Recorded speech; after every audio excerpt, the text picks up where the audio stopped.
good. Welcome to the July 27, 2016 Sherborn Board of Selectmen meeting. We'll ask if our town administrator could please read the agenda. Thank you, Mr. Chair. First, a vote to approve or amend the agenda. And we need to amend the agenda to remove recycling committee appointment under item number 5 and change the meeting minutes date from May 25th, 17 to May 25th, 16 under the consideration of minutes. And then public comment period, and then consideration of fall special town meeting dates and potential warrant articles. The two dates being looked at are October 24th and November 1st, or November 1st. Consideration of town council appointment, and then consideration of library expansion project, consideration of signing election warrant for Massachusetts State Primary on September 8th, and then consideration of appointments for Farm Pond Advisory Committee and election workers, consideration of public safety matters, fire chief hiring process, and fire department operations, Pine Hill Access Road, and consideration of 40B technical assistance application and consultant selection. Other business, town administrator reports, selectmen reports, meeting calendar, consideration of meeting minutes, and consideration of payroll warrant. Okay, do we have any more amendments? I guess we had a request from Selectman Colleen to speak for a couple minutes at the beginning of the meeting after public comments, so we'll do that. Anything else? All right, all in favor of approving the agenda? Great, thank you. Public comment, Commissioner Tyler.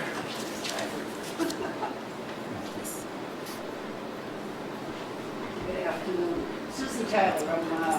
For those that don't already know, I'm one of the cemetery commissioners, and I was given a challenge to locate someone. And I located the person, and the reason that it was so difficult to locate this person who had been a firefighter in town, a fire warden, tree inspector, police officer, constable, liquor officer, the list goes on. This man lived his whole life here in town. The reason it was difficult to find him was he was in an unmarked grave. And I wasn't prepared to discuss this now because through the generosity of the Police Association and the Fire Rescue Association and a local monument maker, we've been able to get this gentleman a headstone. Unfortunately, what brings me here today is in order to get the stone placed in this family lot, which is where he is, the older stones are all falling over. So I've been working for the last 3 weeks, straightening the stones properly. I was there on Sunday with my son doing some of the bigger stones. And between Sunday afternoon and this morning when I got there, some kind-hearted soul has been there and taken a stone that was very safe, that was flat on the ground, where it's probably been for 100 years, and propped it up. In the base that we recovered that had sunk down 2 feet, brought the base up, waiting for the proper mortar to arrive so we can install it correctly. Anyways, this is not the first time that kind-hearted souls have gone through the cemetery and have taken stones that have been flat on the ground and propped them up. I had 3 up at Pine Hill Cemetery, stones where the foundations were broken, and people went into the woods. These stones took at least 2 people to do. Went into the woods and got sticks and used dried old broken sticks to try and prop up a 250-pound stone. Please, if anybody is watching and if you know who's helping, don't. The stones are safer on the ground. It's sad, but they're safer on the ground. You put the stones and visitors at risk by just propping them up. Thank you. You're welcome. Thank you. And thanks to Milo Campbell for all his service to the town of Sherborn. Okay, Sean. So there's a story in tonight's news, which, because it's not tonight yet, I don't have many of the details, but apparently there was an attempted armed robbery in Holliston. That's about the details I know. Many towns went. I think there was 4 or 5 other towns, mutual aid towns, and I just wanted to bring it up because there's several pictures, one of which is this one, which is 3 of our officers, our chief, and 2 other officers that I can't name, but I just couldn't be more proud to see this and see the service that our community gets and we're sharing with other communities. So I want to thank the chief and his guys for their excellent service today. Thank you.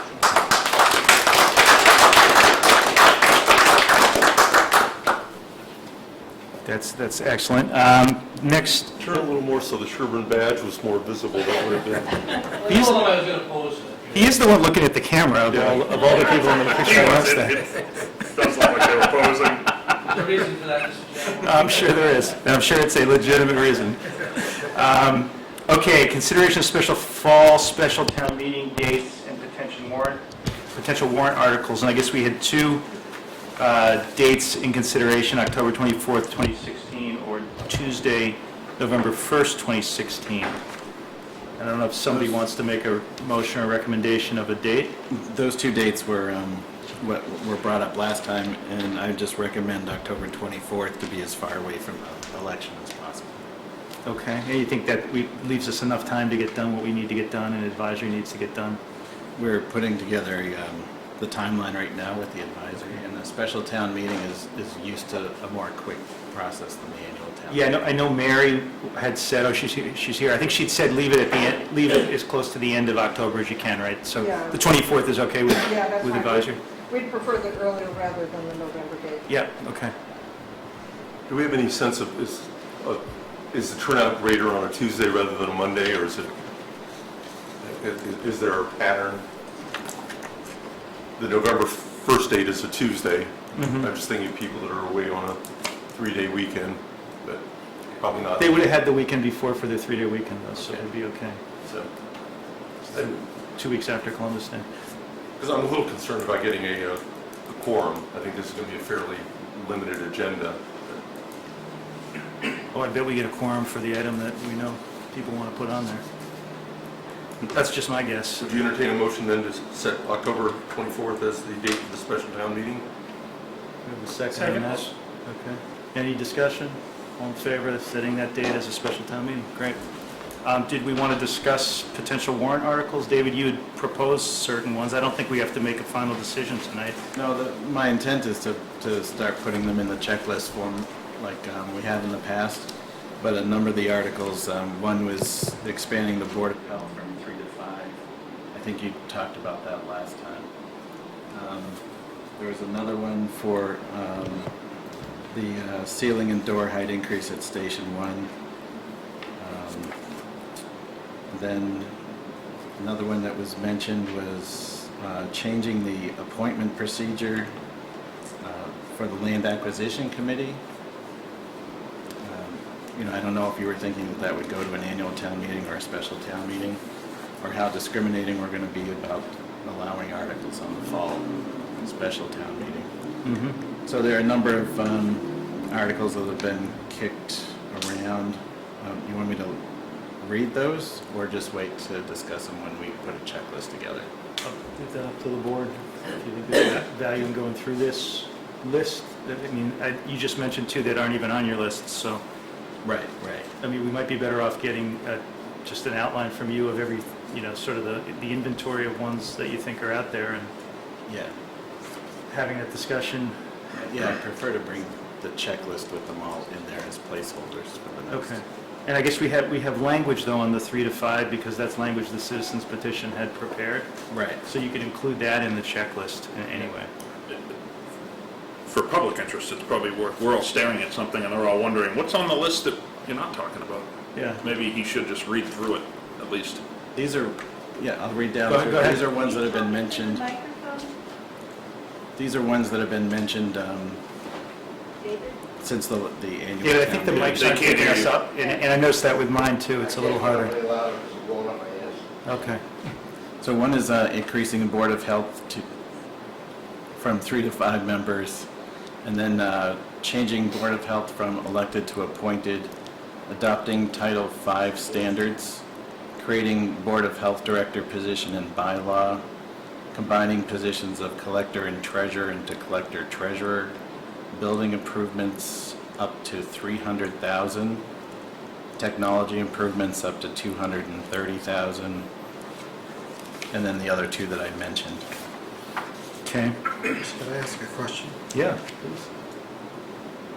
For the building improvements up to 300,000, what available funds do we have that we could spend at this special town meeting? I mean, it would have to be free cash. So we're gonna have free cash certified by that By time? October 24th? I hope so.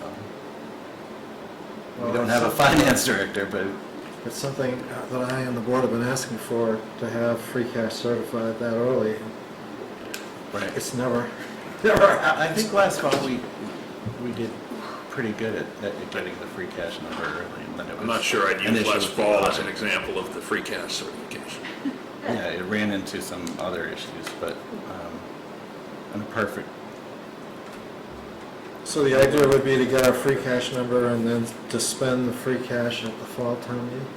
Is that sort of the philosophy here? I mean, we're going to have to talk about which things you would want to hold till the annual town meeting, or which would proceed, but that's the dollar amount that I came up with of known issues. Is there anything on the list that you would consider to be an emergency? Emergency, I think, would be the fire department door issue. We should look at that, and also the police department HVAC system. We could probably get through the winter on the town hall generator replace. And take Not a that good to- idea. Not a good idea. No. Not a good idea what?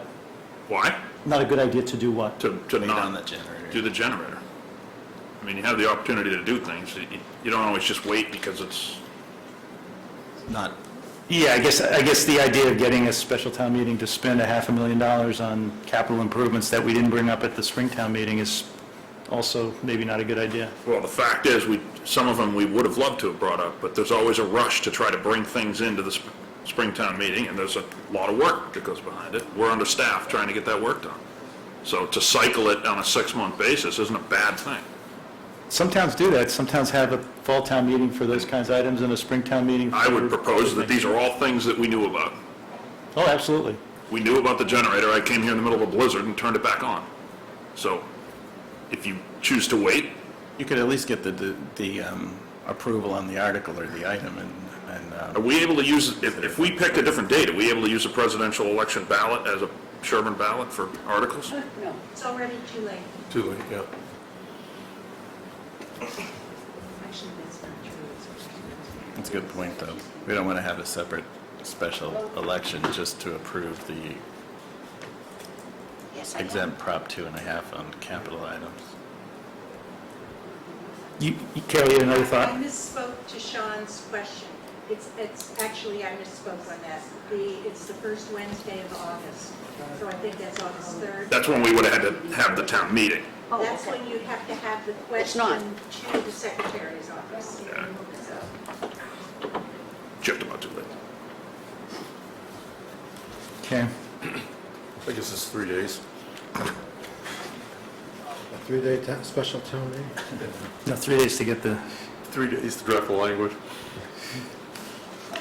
all right. Can I read the details under the technology improvements, just so that they're out there? And Sure. Some of which we did have initially on the spring warrant, Right. and then we pulled it off to save some costs. Under technology improvements, integrated financial package could be up to $150,000. Bylaw codification, estimated to be $20,000. Preservation of historical records, estimated to be at $25,000. Integrating these items with a document server and the website and the current GIS system, $35,000. And it would take about a 2-year implementation on those items to get it implemented. So they're definitely improvements that we're going to have to do at some point, so we should at least start chipping away on some of them. I have to say, $150,000 for this integrated financial package strikes me as an awful lot of money. Yeah, To run a small operation I don't- like I don't- our town.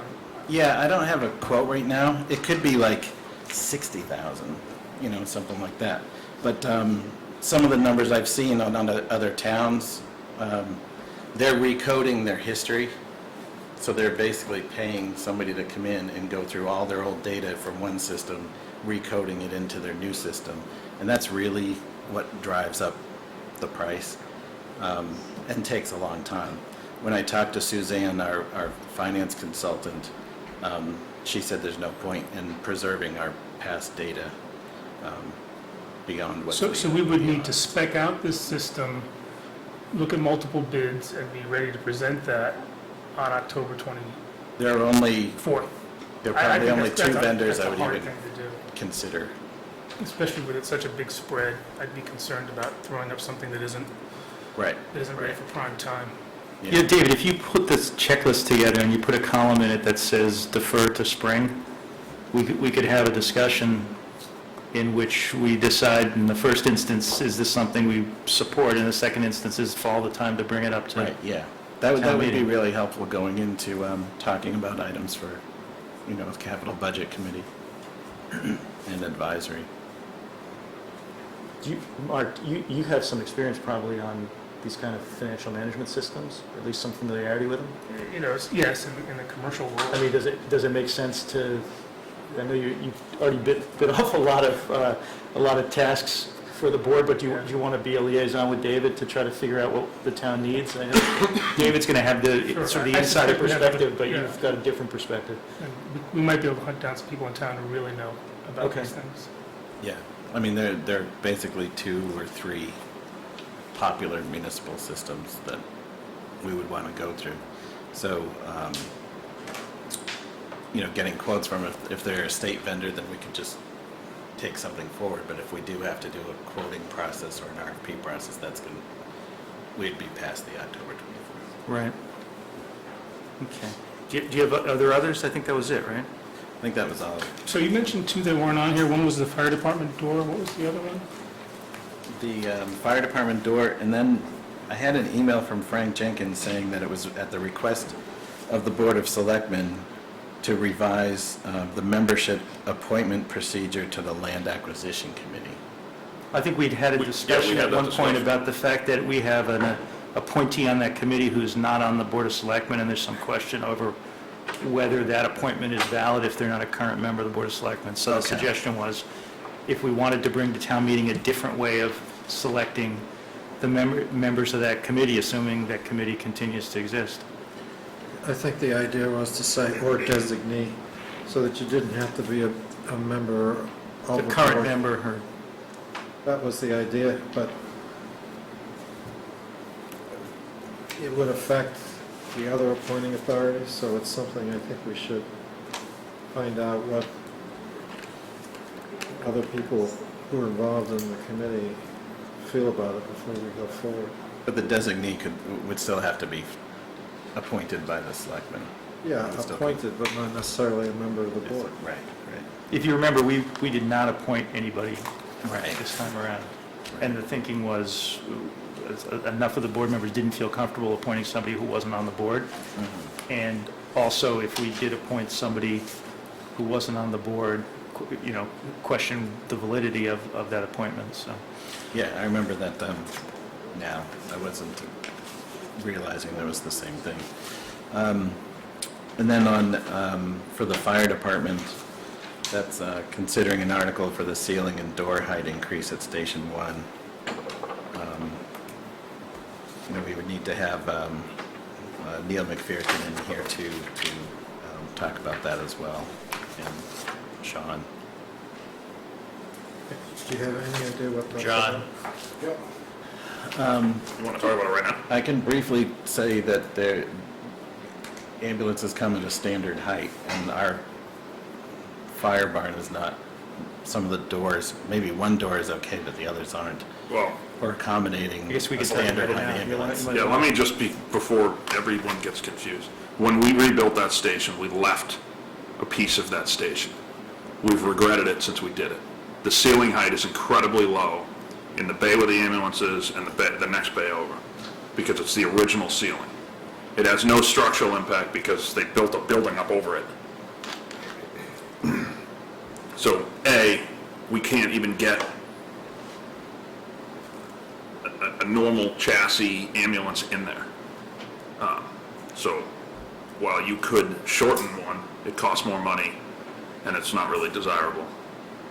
And we have been plagued with issues with the overhead doors. Those full glass doors are pretty expensive doors. We've been plagued with issues because it's almost impossible for them to work, because the ceiling's right above the door, so they snap, and it costs thousands of dollars every year to keep those things running, because they really want to be up above the ceiling.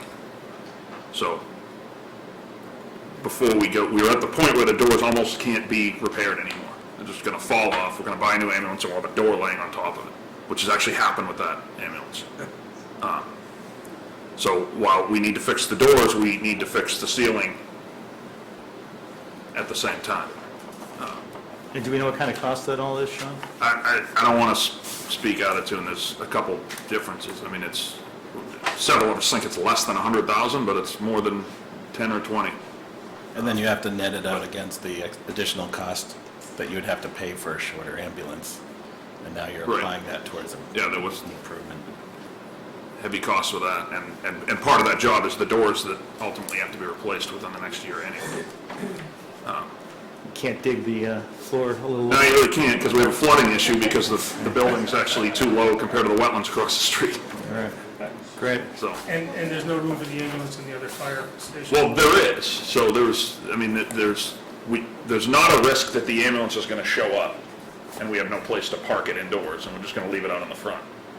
That's not, Yeah. If I could, first of all, as Sean talks about, when they remodel the station, they call it a remodel rather than new construction.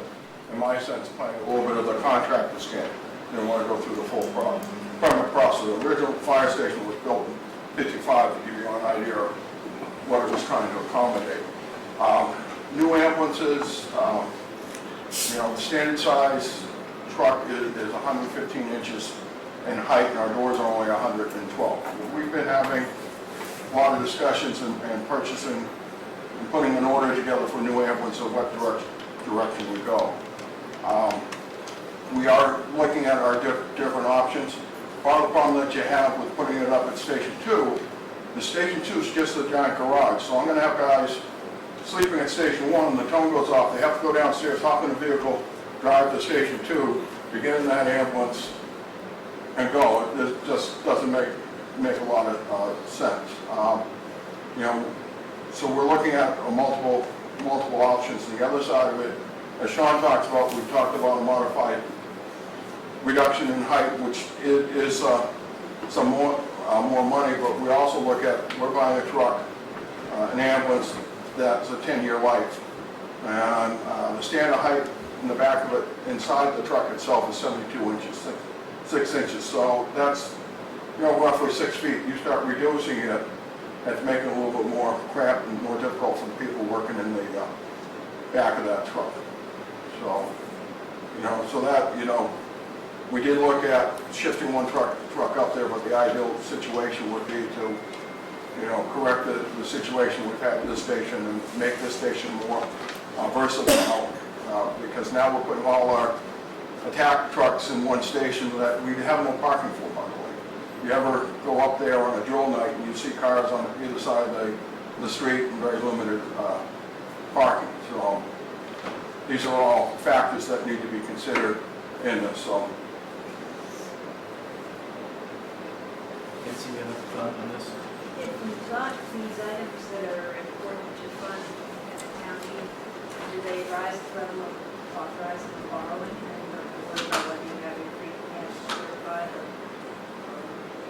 I guess those are all things we'd have to talk about when we decided what we were looking to put on the warrant. Yeah, the philosophy, that's the question I asked earlier. The philosophy the town administrator said was that we'd have our free cash by then, and we'd be using free cash. If we're talking about doing borrowings with debt exclusions, that involves another election. And that's right in the middle of the presidential election, and there's early voting, and there's absentee voting, and there's all this stuff going on that the town clerk is already going to have her hands full, and if we add another election into this mix, it's just going to be very difficult. So while we're at a preliminary point, I would be preliminarily very concerned with the idea of doing complicated overrides at a special town meeting. Okay. And I think our voters are used to doing all their voting on financial issues at the annual election. Carol, what's the incremental cost of the? Carol? Carol?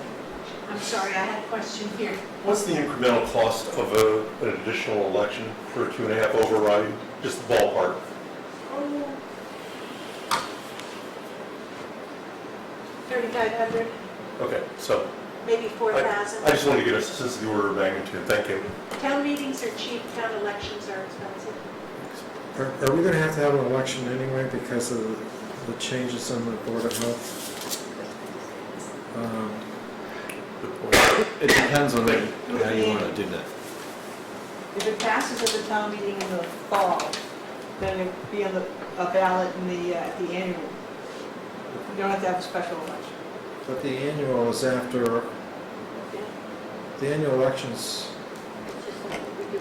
okay. That's when we elect people. Correct, that's when you'll elect people, yes. So you're going to have the ballot question about, No, there is no ballot question. there is no ballot question. Right. You'll be electing a new Board of Health person at the next annual election, if it passes. So this is just a town meeting vote, Yes, and the same thing going from elected to appointed? I haven't looked at that one.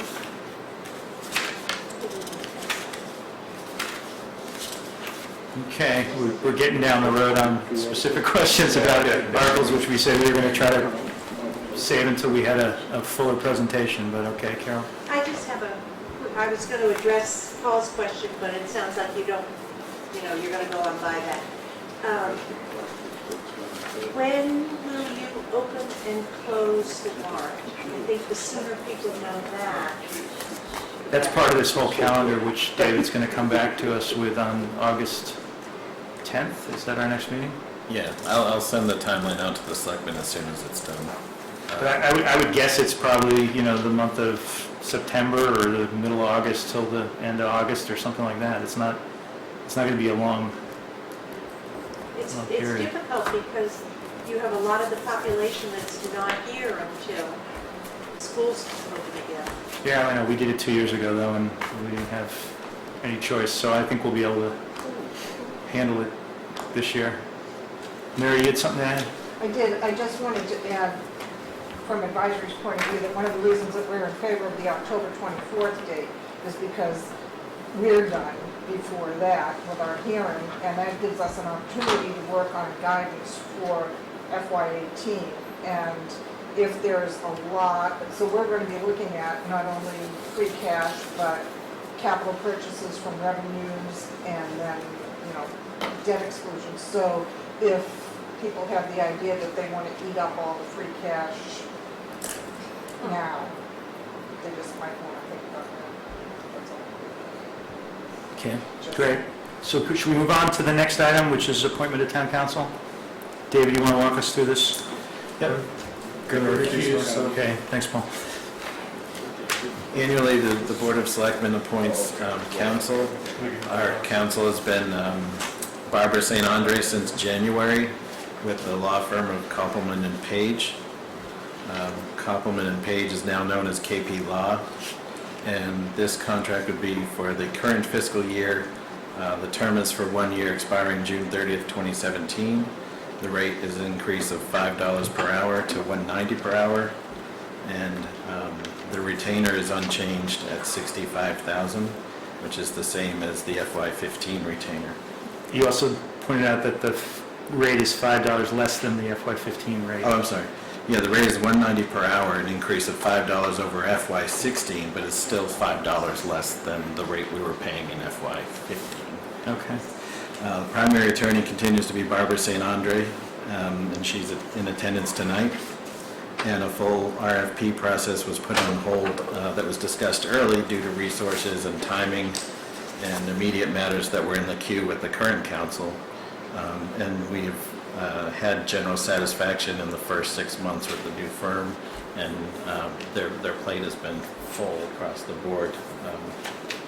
And I haven't received any complaints or concerns, of no reason not to continue with Copeland and Page and Barbara. Chuck, you want Yeah, I would just state that more positively. I think there's a wide variety of issues that have been handled well. So I would make a motion to appoint KP Law with Barbara St. Andre as the primary attorney as town counsel for fiscal year 17, expiring on June 30th, 2017, and that the board enter into the agreement for services that was circulated in the package. It's basically the same as the engagement letter for last year. Okay. Second. Okay, so it's moved and seconded. Is there any discussion? We say in the motion, Barbara St. Andre is our primary attorney, but in the redlined version, that was struck out. Maybe Barbara can talk to that for a minute.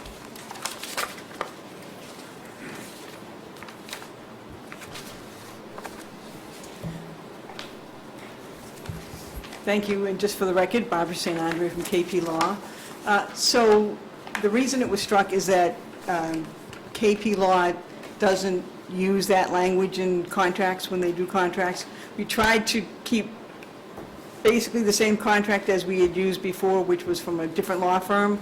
And the reason that they don't like to use that as a primary contact is because they have this managing partner that they use as sort of the overall. But I'm still going to be the primary contact. It's not going to change anything, and in the 6 months, since I've switched law firms, it's been the same. But they just don't like to use that language in the contract, that's all. You guys are comfortable with that, obviously? I mean, I'm comfortable with that as long as Barbara's telling us she's still going to be our I'm primary still here. counsel. All Yeah, I right, think we we're have you happy on with- tape. You're not getting rid of me yet, sorry. Okay, and I did have a comment too, which is, and Barbara, you and I had a little offline communication about this, but there is a fair amount of concern about how much higher our legal expenses were this past year than budgeted. Part of that is because we intentionally budget them at roughly the retainer amount, and typically there are things outside the retainer.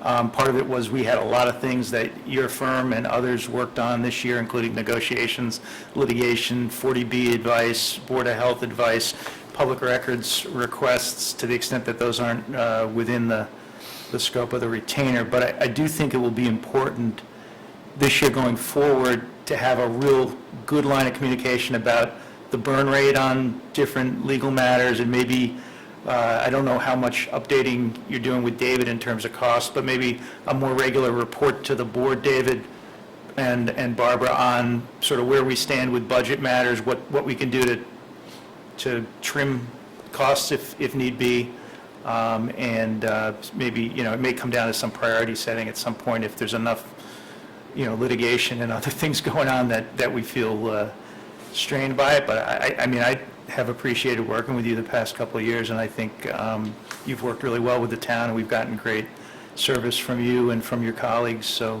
thank you.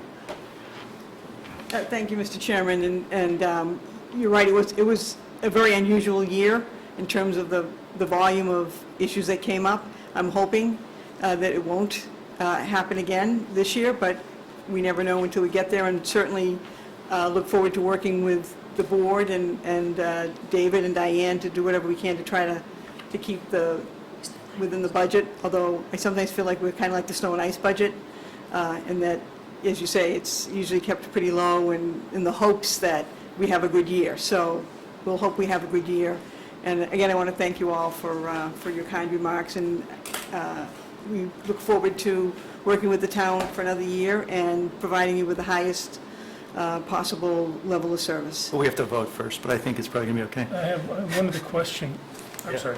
No, go ahead. Is there any value to doing a sort of a high-level postmortem on some of the cases from last year, just to see if there's any suggestions you could make where perhaps we switched you in where we didn't really need to, or? I mean, I don't want to go into a big That wouldn't be at this. I don't want to spend a I- whole lot Open of discussion, lot of but- money, but, Yeah, I think that's something that, obviously, if we're going to be talking about cases that may still be pending, might want to be done on a basis of, with the town administrator, No, no, maybe that's- one member of the that's fine. board type of thing, rather than, some of it we can't talk about necessarily in open. Yeah. But yeah, I'd be happy to do that.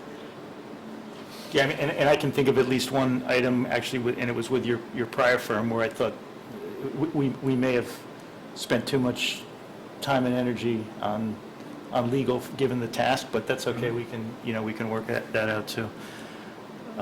Do we want to take a I can think of vote? another potential piece of litigation that I thought was handled very efficiently and quickly, so. Yeah, But I don't know what the sense of the board is, but it strikes me that it probably does make sense, sorry to use the same word, for us to have either quarterly, semi-annual reviews on what the burn rate looks like outside the retainer. It does go up and down. I understand that it fluctuates. That probably argues for a quarterly update, and I don't think we're talking about, a lengthy discussion, but it just, to me, that would be helpful. I certainly do it with outside counsel that I retain for my companies. So if the board agrees, I would propose that we ask for a semi-annual, just an update at the halfway mark of where we are on the burn rate for non-retainer fees. Yeah, I mean, I think, I just asked for even more regular than that Barbara and David communicate Yeah. at least, and Yeah. David can communicate with us, but you're suggesting a sit-down with Barbara and the No, board? I'm sorry, that I guess I would like those to be at least quarterly. You're thinking about even monthly? I was thinking, to follow up the discussion we had on another item last meeting, the idea of being able to track where we are with budget on some of these fluctuating budgets is pretty important. We can try to do it more frequently. I think we're talking about two different things. One, definitely, I talked to Suzanne about what indicators we could bring routinely to the selectmen, so you could see what the burn rates on Yeah. buildings and legal. But there should be at least an annual or a semi-annual review of the open case work. Yeah, that's something with different than Barbara what Chuck present. and I were talking about, but that's a given, yes. Yeah, and then the two combined is pretty much all we can do. Yeah, no, that's good. Do we want to take a vote on this contract? It's been moved and seconded. So all in favor? Okay, great. And do we have a signature Thank you very one? much. Hey, thank you, Barbara. All right. I'm going to need advice of counsel on whether we should sign this.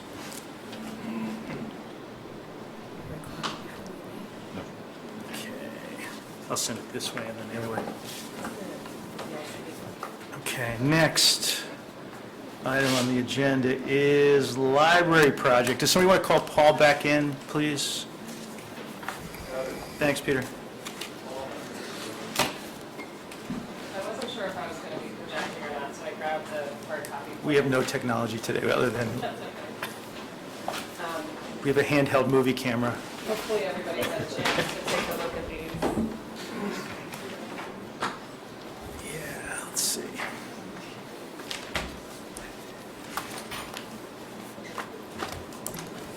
If anybody wants to move up closer to see these or anything, please You're welcome. feel free. It's harder to hear when you're not filling the first two rows. So we're here because at the July 13th meeting, you asked if we could bring the plans that were submitted to Gino Perlucci for the planning board meeting on August 10th, so that you guys could Yep. formally review and, I guess, authorize the use of the project that includes sort of more town designated area. So I sent the very large Dropbox files for all of you, and I don't know how you want to go through this, and it's kind of reflective of what we talked about at the last meeting, which is that there would be a sort of general utility area set up over, off of that strip of grass between the police station parking area and the back of the town hall parking area. That would include a new generator to service a pump that would service a fire suppression underground tank, 20,000 gallon tank to service the sprinkler that needs to go into the building. There would also be air conditioner compressor units housed over there. It would allow us to have sort of a straight line. I'm sorry. it would allow us to have sort of a straight line of utilities that we would need to trench across the parking lot, creating the least amount of disruption to the overall campus. The other element of the plan that we talked about last week was enlarging the stormwater basin down below the police station that was built when that building was put in. And the plan calls for roughly a third expansion of that. And we had the test pits. Ed Wagner was very helpful getting the CMD guys to help put some, with the backhoes, digging for the test pits, and we're going to get those results today or tomorrow. So we'll know maybe we don't have to expand it at all, which would be good. So I think the overall plan is in good shape. I feel like, we've been very thoughtful about what we have to do to the areas that aren't, library specific. And now that we know what the plan looks like, we can orchestrate a logistics plan to minimize disruption. And, I'm excited about the fact that we know where things are going to go, so we can start talking about timing and when we're going to need to stage certain areas, and potentially, David, this is when we can talk about that access, during construction and what we might want to do to other parts of the campus to, again, make it easier for everybody. So I don't know if you have any questions. Sean brought up one question with me via email about the large oak tree that's over here. When we did the site walk in June with David and Ed, and Sean was there, Mark was there, Dave Williams was there. There were no leaves on that tree, so the gypsy moths had completely denuded it, I guess is what they call it. And I talked to a friend who's an arborist last night, and I asked, does that indicate that it's going to die next year? And he said, no, but it's a drought year, it's an old tree, it's a big tree, and it's in an area where there are targets. So I just want to say that we'll keep an eye on that, and I think we should think about that at sort of a high level, whether we want to keep it in the plan. It is in the plans that you saw. But it's in an area where cars and people would be, and it's an old tree. I had a, Oh, no, go ahead. the generator's going to be enclosed. The generator will be most likely natural gas, and it will be enclosed with a fencing area, so you won't see it. Is this going to be a chain link fence? I do not know. I have to defer to the LBC on that. I don't know exactly what the material is, but It didn't say, and so having seen lots of freestanding generators with chain link fences around it for security purposes, I'm wondering if there could be some evergreens put around the enclosure so that people looking out back won't see a chain link fence with a piece of machinery. It'll be a little more hidden. yeah, right now it's showing an 8-foot-high wooden slat fence, but we could certainly, I can bring notes back to the LBC to consider landscaping around it to improve, the view from the building or any approach, really. It's just that wood fences aren't secure. People climb over wood fences, and so they like chain link fences that have unpleasant tops. But of course, this isn't an urban area, so maybe in Sherborn we don't need it. But if it's truly an emergency generator and is serving a need, it's not something you want people to be able to tamper with. A little wooden fence isn't going to do it. I assume you're talking about it like a picket fence or a Yeah, and the plans call for 8-foot-high wooden slat fence with an 8-foot-wide gate to get entrance into it, but I can bring this back to the LBC and ask, what the best practice is. And That's pretty typical for security equipment. Like, for example, at a cell site, a lot of municipalities will require that there actually be, a wood fence and/or landscaping around the outside rather than a barbed wire fence or a chain link. And there are several trees that remain right near there that won't be taken down, so we can sort of assess the I was just thinking a little bit of screening. evergreen all the way around, even small ones that eventually will grow to sort of cover the whole area. Yeah, So when people are looking out, they're not going to see an industrial view from the windows here at Town Hall. Peter? Mr. Chairman, I didn't intend to comment on this, but the generator for the police station is simply sitting on a concrete pad next to the police station. There's no security, there's no landscaping, we did paint it in a color blend in with the brick, but other than that, it's just sitting there, and I find it surprising that there's a significant amount of discussion about the security of the generator, given that we have one less than 150 feet away that is totally unsecured. I think part of It's more about it's, aesthetics. I think, and part of it's the location. This is not near a building, and in fact, I had trouble, I had a similar question that Paul did about the location of the generator. I had real trouble from the drawings we saw last week, identifying where it was going to go. Could you show me where the current generator is located? My comments only go to security, not the... Yeah, so this is in the plan, you mean? No. We do not currently have a generator because we don't currently have a, Town hall generator, I think. yeah, oh, the So town hall you're drawing generator on- you're asking about. Yeah. I believe the town hall generator is right here. Also adjacent to the building. Yeah. Maybe this is a question for Dave and Sean, but this just, I'm used to backup generators being much closer to the building that they service. This is off in an open part of the campus, and maybe there are technical reasons for it. Is this just for the fire pump? Yeah, there's two reasons. One, because I pushed for pushing it a little bit closer to the library too. There isn't really a good place up against the library building for it. You'd still be coming in the wrong side of where the power comes in. Oftentimes you put it near the main power, which is out on Sanger. More importantly, this generator, at least in the base bid, sole purpose is to to power the fire pumps, which it's sitting almost on top of. The tank and the fire pumps are going to be out there.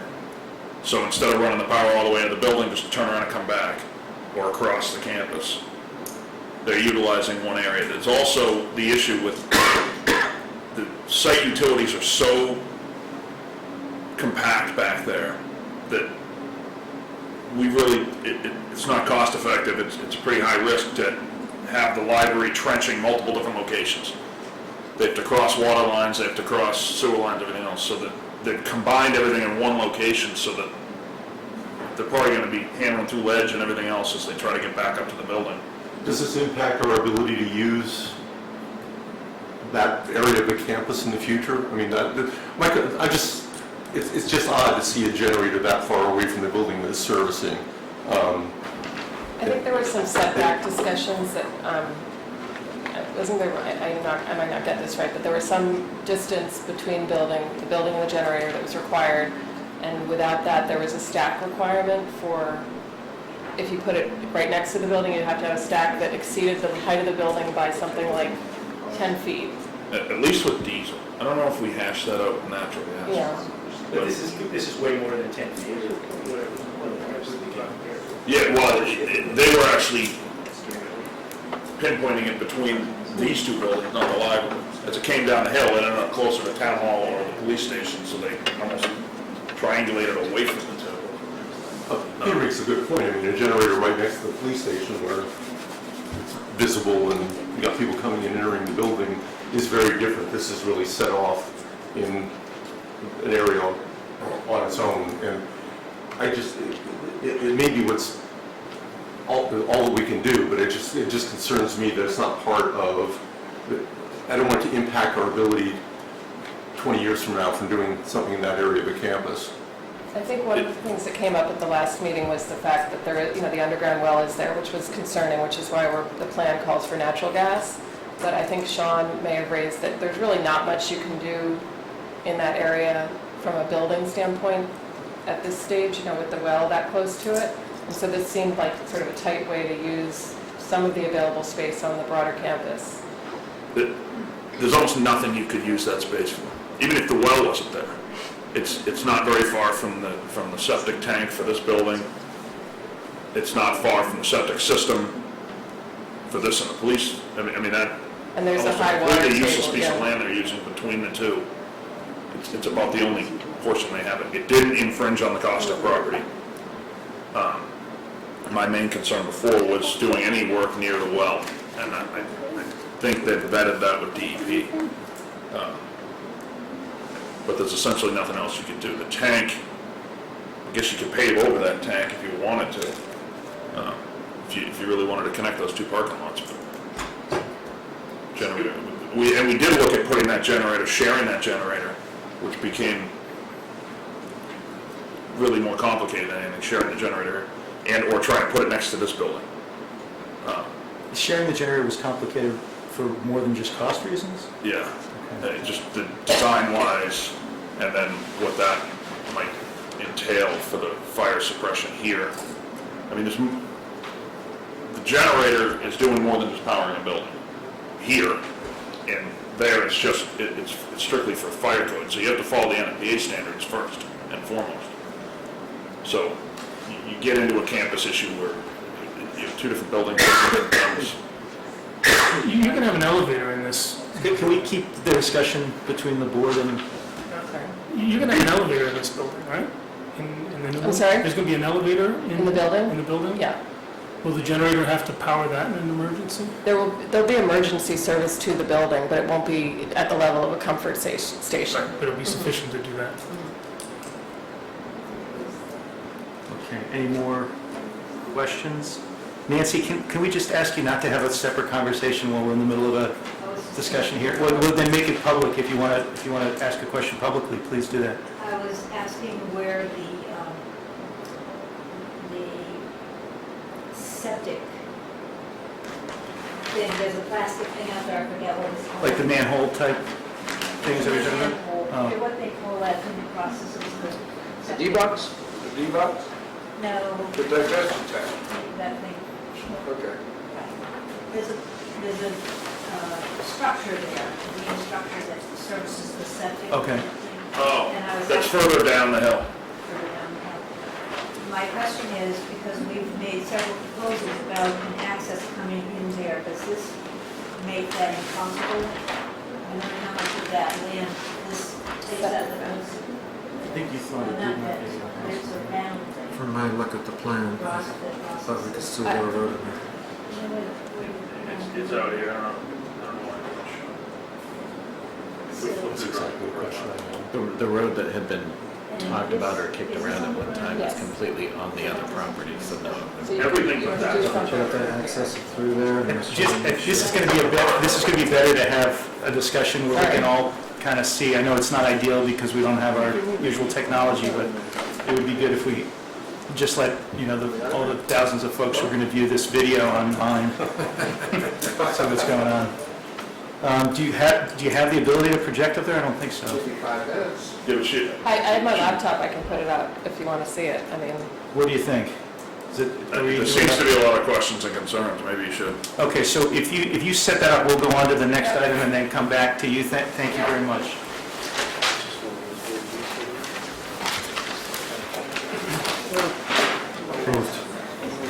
Okay, so it's been moved to sign the election warrant. Do we have a second on that? Second. Okay, all in favor? I would just note this still has me as the clerk. Oh. Who's the clerk now again? I forget. It's Paul. Chuck is now the clerk, though, is what Mark is saying. Chuck Yon is the clerk, so we've got the wrong clerk on our warrant, on our election. It's easy to cross out clerk and put in. Just write-in clerk, is that what you would do? Okay.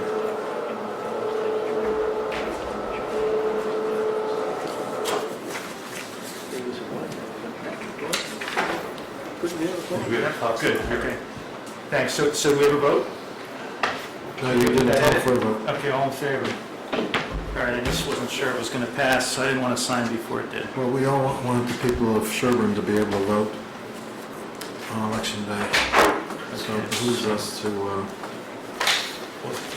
this Mark, you one. can take care of crossing out clerk. I now know that Mike's middle name is Steve. Yes. You won't be confused with anyone else with the same first and last name in town. All right, So we call you MSG? call me.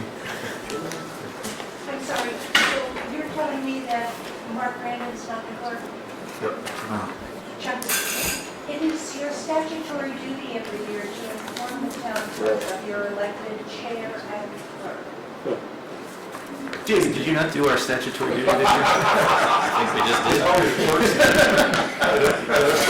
I didn't want to let her know. Sure, it's on tape. Okay. Let's see, what are we doing next? go on and do election workers since I've already? Yeah, that'd be great. Consideration of election workers. And Carol's got a list of election workers. No problem. Okay. I don't think we need a lot of discussion. Nope. I need to recuse Two of our myself. members have to recuse themselves, though, that's the only thing. I think last time we voted to slate without those two, and then Okay, we so voted them. we have two recused members, so the remaining members, I guess, could vote, right? All in favor? Yeah. Okay, so we're good. Yep. Thank you. Thanks, Carol. And We then, have an election coming up, we're gonna need election workers. okay, We also so, have to staff a 10-day period of early voting, election workers, so. do you have all that worked out with the Secretary of State's office? They've given you instructions? Actually, today was the public hearing on the regulations for early voting, so we won't see them until the middle of next month. But it wasn't Friday, was it? Wow. Okay. Yes, there was an overlap. Was it over that? All right, so at this point, I think we're back to the Sherborn Library presentation. Now we have, and thanks for doing that. Now we've got actually some visuals. And so, do you want to point out that septic system question, since that had already been asked?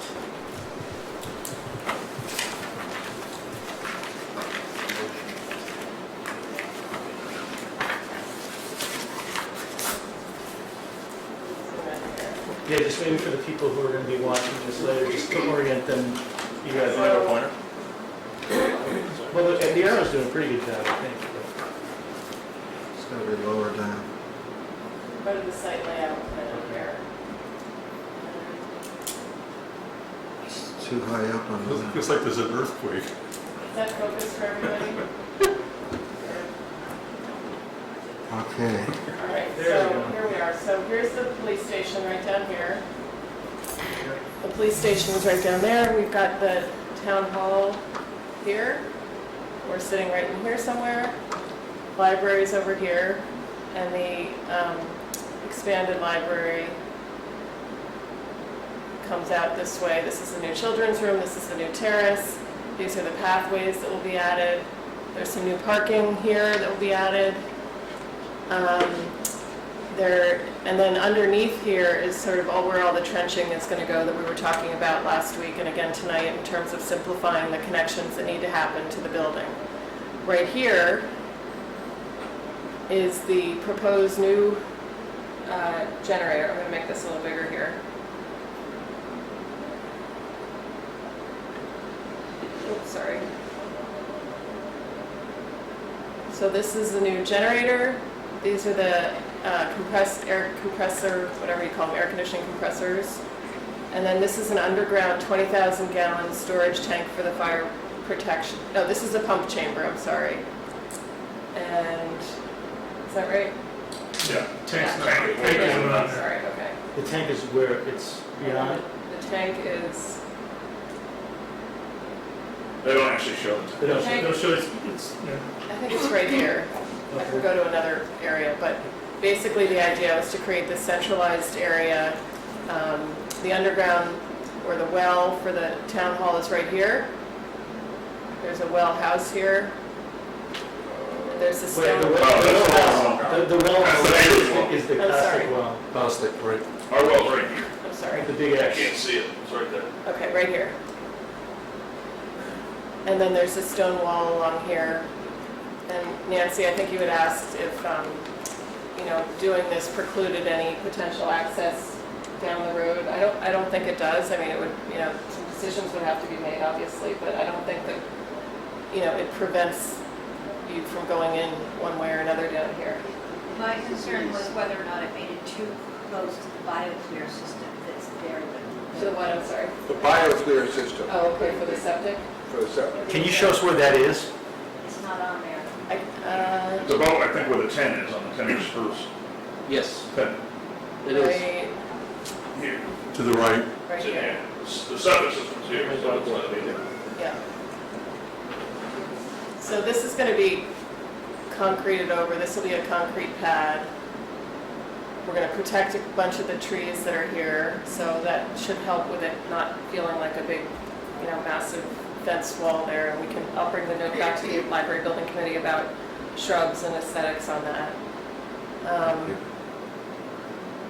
Could you, I mean, we don't know that we're going to need any kind of a back exit, but is there a way to have somebody sketch out where that would go and avoid everything if need be?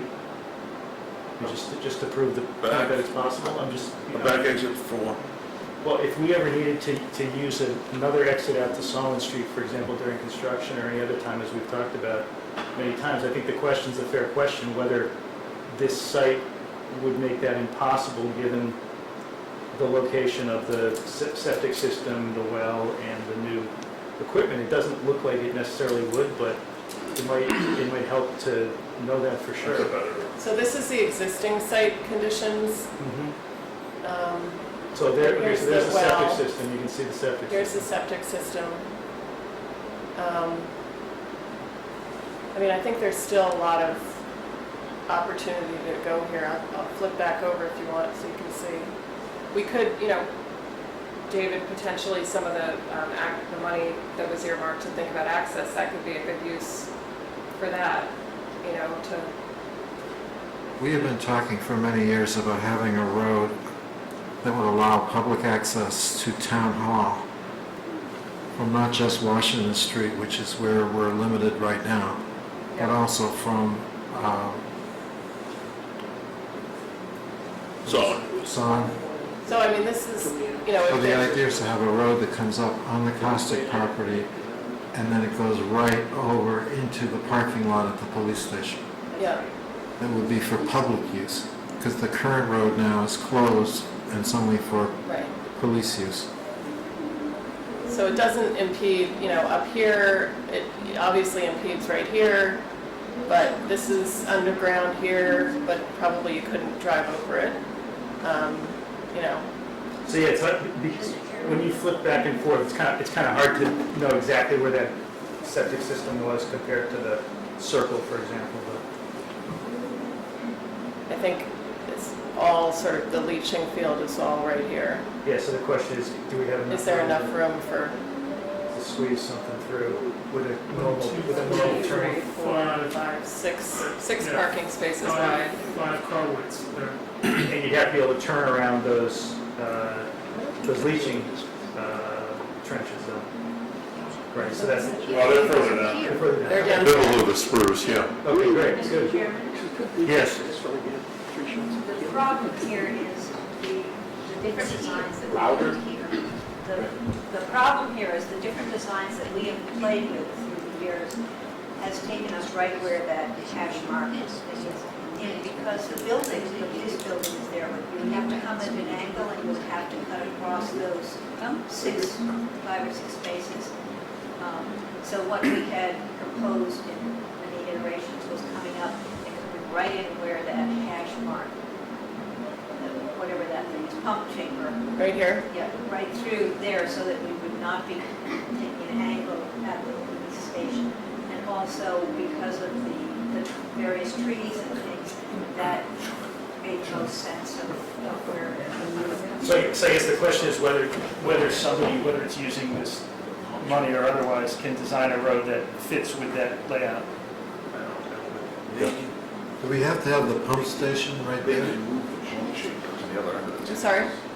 It sounds like, from what Nancy said, it's the pump station that's the... Does that have to be right there? Exactly at the wrong place. Well, there's also underground. Can that be... can- Yeah, I mean, I think when you look at the utility plan, this is where it starts getting way above my pay grade. Oh, this is the thing. That's the tank.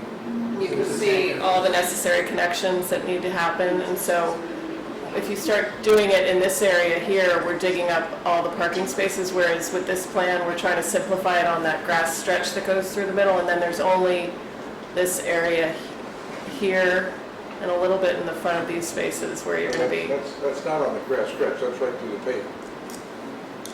Grass stretch is above. Is this the grass stretch? Yeah, that's the Yeah, grass. okay. Sorry. The trenches are the pavement, the tanks are The trench is basically going right where Right. Nancy's Road. But there's Yeah. yeah, okay, Which is, I mean, So I- you I can put a road over a utility trench, for sure. right. But I'm not sure you can put it on top of it. And then you see, this shows you where the underground storage tank is. Yeah. So I think that predicated the location of the pump chamber here. This can be paved over, I assume, because that's how they showed it in the other plan with the concrete. But you can't pave over the pump station because it's burning gas, burning propane gas. This, So- That's just a metal lid. There's one on the front lawn out here. yeah, Ours you couldn't drive over, I don't So that's not a vent, no, that hatching? No, it's a concrete structure that's down below. The pump, it houses the It's like a pumps. little and everything. underground There's one on the front lawn here for this building. So we can pave over all that? If they designed it for full loading, I don't, you can't tell by this. They could certainly design it for that. I don't know if they have. You don't have to. I have to check, I'd have to ask the LBC, I don't have that information. Chief, If I recall correctly, and Susan sits on traffic safety, I thought the discussion that was had about a future access road from Soward Street would actually carry the driveway beyond where you're talking and closer to this side of Town Hall. I never, Up at the top. I never knew of any discussion that would bring the road into the lot closest to the police department. Police department. If I'm I sorry, could, I presented to public safety a plan, which they liked very much. It made one way around the thing, and it came in through the police station, and they were very supportive of that when I went before. I don't remember your being there. I think know so. you were there. Right, but subsequently to that, we've met with Jim Murphy, and we've had the plans. And yes, there was discussion of one way you come in off of Route 16, and there's one way this way, but also the island behind us would be shifted to the right, so it's more of a direct shot straight from this side of the building to the police station. But with the access coming in off of Samhain being up here on the side of the building. So therefore, everything is a one-way flow, coming in, parallel parking all on the side here. yeah, you're talking about something that's a permanent fixture. I think part of what we're talking about here is during construction, there are going to be times when either construction vehicles or people who want to go to Town Hall are going to need to get in from Sowin Street, and we don't have a way for them to do that now. And if the sketch plan of that was discussed previously doesn't work because this stuff is in the middle of where that would go, then we need to figure out what would work. Right, but if I may, before we start pulling down the stone wall and cutting in, and this is a temporary break in the stone wall, if we know that ideally this is going to be the permanent, do the one cut in the stone wall. I mean, you're talking a historic stone wall next door here. Just do the one cut. I'm not sure So- we even have support to use the Costic property as a road. I'm not sure that's what the town wants to do with it. Sean? Logistically, there's no way they'd want a construction access from where that is down the low end of the Costic property for construction. Where's the low end of Costic property? Well, headed down. Heading down. They wouldn't want that. Why would the contractors want to go to Solomon rather than 16? How are they going to get in to do this work, for example, at the same time as people are using Town Hall? Well, they'd come in from 16. That's where the driveway used to be on the Costic And so road. they've got all their heavy equipment in there, and how are the people getting onto the property? In other They're words, literally working right next to it. we've been asking for a couple of years for a logistics plan about how access. to They're Town saying they're Hall- going to work on that, but I don't think they should design where the fire pump goes for the road that they're going to need for 6 months. They're thinking about something that's going to be there for the next 50 years, not, I agree with you. I think they should design the road they need based on. based on where utilities need But I to don't- go. Right, but I don't see the road. I think that's the reason we're having this discussion. Right. I don't see any consideration of where that would go. And I haven't been convinced it's not needed, and we've been bringing it up for over a year anyway. I think the intent, and the time that we've talked about it, was that we got to get the construction people who are actually going to be doing the work. We have to have their input on what they're actually going to need and for how long, and what sort of equipment they're going to be just coming in and out with, or are they going to need overnight parking or what? Well, you're not gonna ask the contractor what they need. No, but Well, You're gonna ask the owner's project manager to figure out what they're gonna need. I think the whole, what we've been saying for 6 months now is that until we know what we're building and until we know how the construction documents are going out, you know, so that we can get this thing done, we didn't know what the logistics plan needed to look like. Now we're closer to knowing what a logistics plan might look like, and this is, you know, Chief Thompson, we talked about that when we sat down in June, that once we know what the project looks like, we can start to build a plan to support, you know, disruption or avoid disruption. But we didn't have this until, you know, 2 weeks ago. And so now the goal, I think, would be to say, if we want an access road or a permanent road, you know, where could it likely go? Unfortunately, that's not kind of what I'm worrying about at night, but I'm happy to support it and talk about it and, you know, go to more meetings to figure out what we need to do about it. You know, I don't have that $10,000 to say, here's our proposal for where that road should go. That's, you know, the Selectmen's money, and I think David and I have been talking pretty consistently back and forth about, once we get this done and this is approved, then we can talk about what would be the best way to support the campus and the town during the construction phase. And maybe it's something that benefits the town beyond the construction phase, but I don't know that. You know, I can't see what that answer is right now. Yeah, I mean, I think it's got to go beyond the best way to support the town. I mean, you have a town hall that's here, it's a functioning town hall. You have to design this project to accommodate the functioning town hall. And I've been saying this for a couple of years anyway, and I always get a similar answer. I realize for you and for your committee, the library project comes first, but I'm really not understanding that next step of making sure that the library project also is integrated with town hall and the needs of town hall has really been taken into consideration. And this whole discussion doesn't show that it has been. And I know you say it has been, but I'm not seeing it. Well, can you give me specifically what it is that has not been taken into account? Because I think we have a plan with new parking. It has, you know, a minimized, you know, excavation. There are no other options for where we can put some of this stuff based on the limits of the campus. We originally, you know, the plan that was first presented to the town looked at digging and trenching all the way up around here, and we reduced that plan down to sort of a more simplified plan. We're going to have a logistics plan in place. You know, we talked about the period when the trenching might happen in front of the police station. It would be a limited month or two. I mean, people put, you know, underground tanks at gas stations in the middle of busy intersections in a week.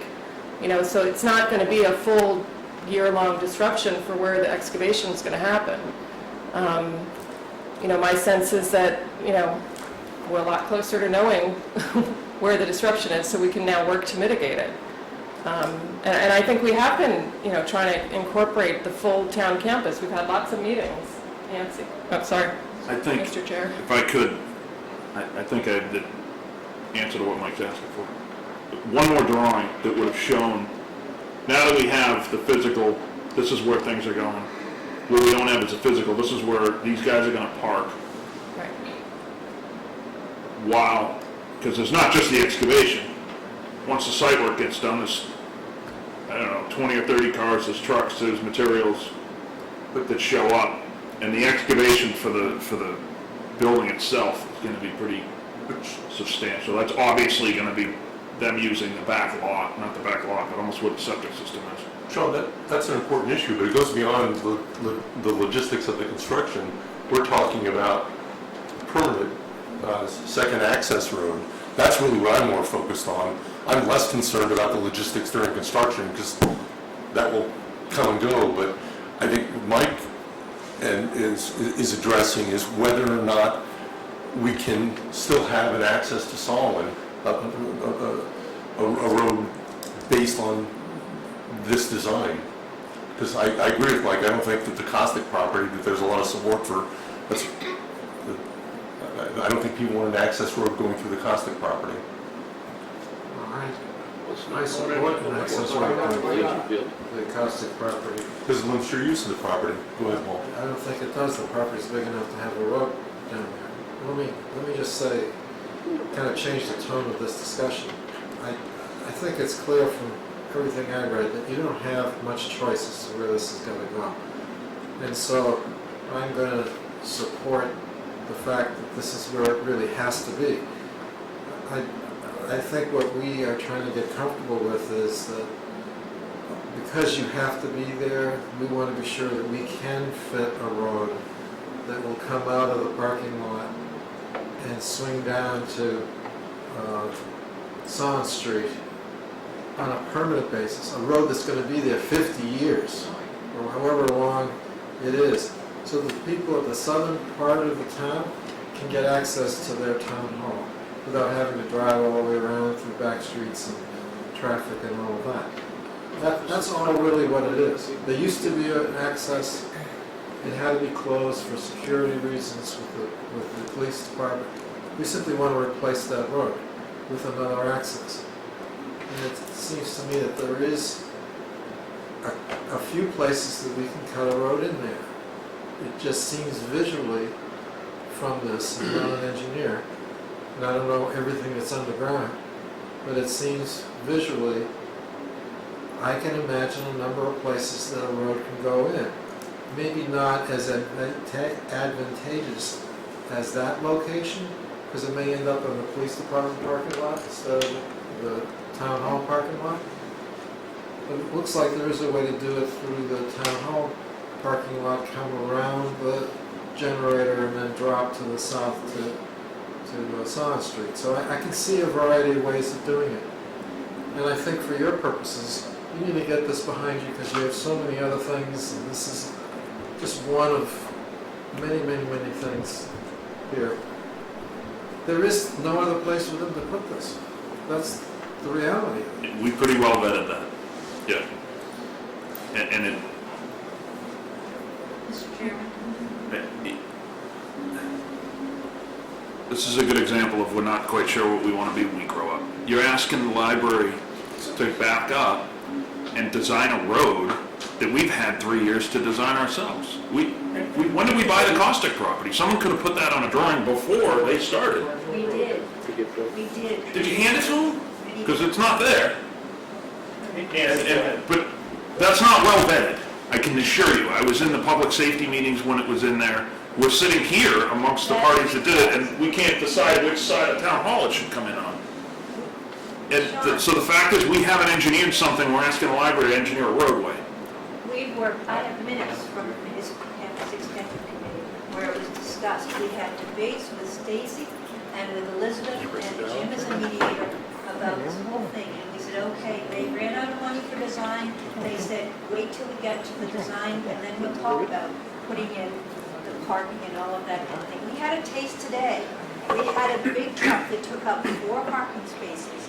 We had to unload one piece of commitment that was parked along here, taking up town hall parking and accessing the back through the town hall lot. Today is fine, it's summer, it's not busy, but there are days that that's just not going to work. So we need to know how they're going to get in here when they need to and how they're going to park their equipment and their trucks and all of that. And they really need to start by putting the spaces in place that are going to replace what they're going to need for their construction.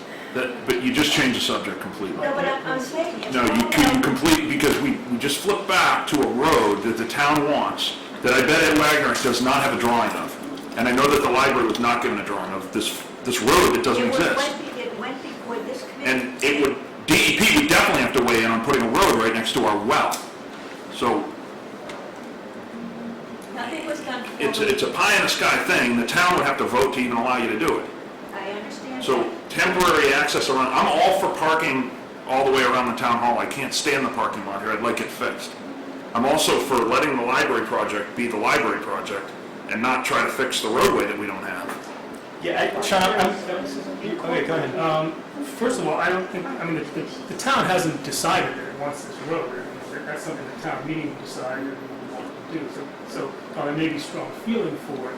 That's not something that exists. But my suggestion is that we sort of split this into 2 pieces. I think we can move to support this plan, and then ask them to come back with a logistics plan, and we would also have a chance. I like that idea. I would say that we're not looking for the library to engineer a road. I'm not personally looking for the library to engineer a permanent road. but we had a 10-minute discussion earlier about a fire station door that was too low because we were cheap and we didn't plan ahead however many years ago.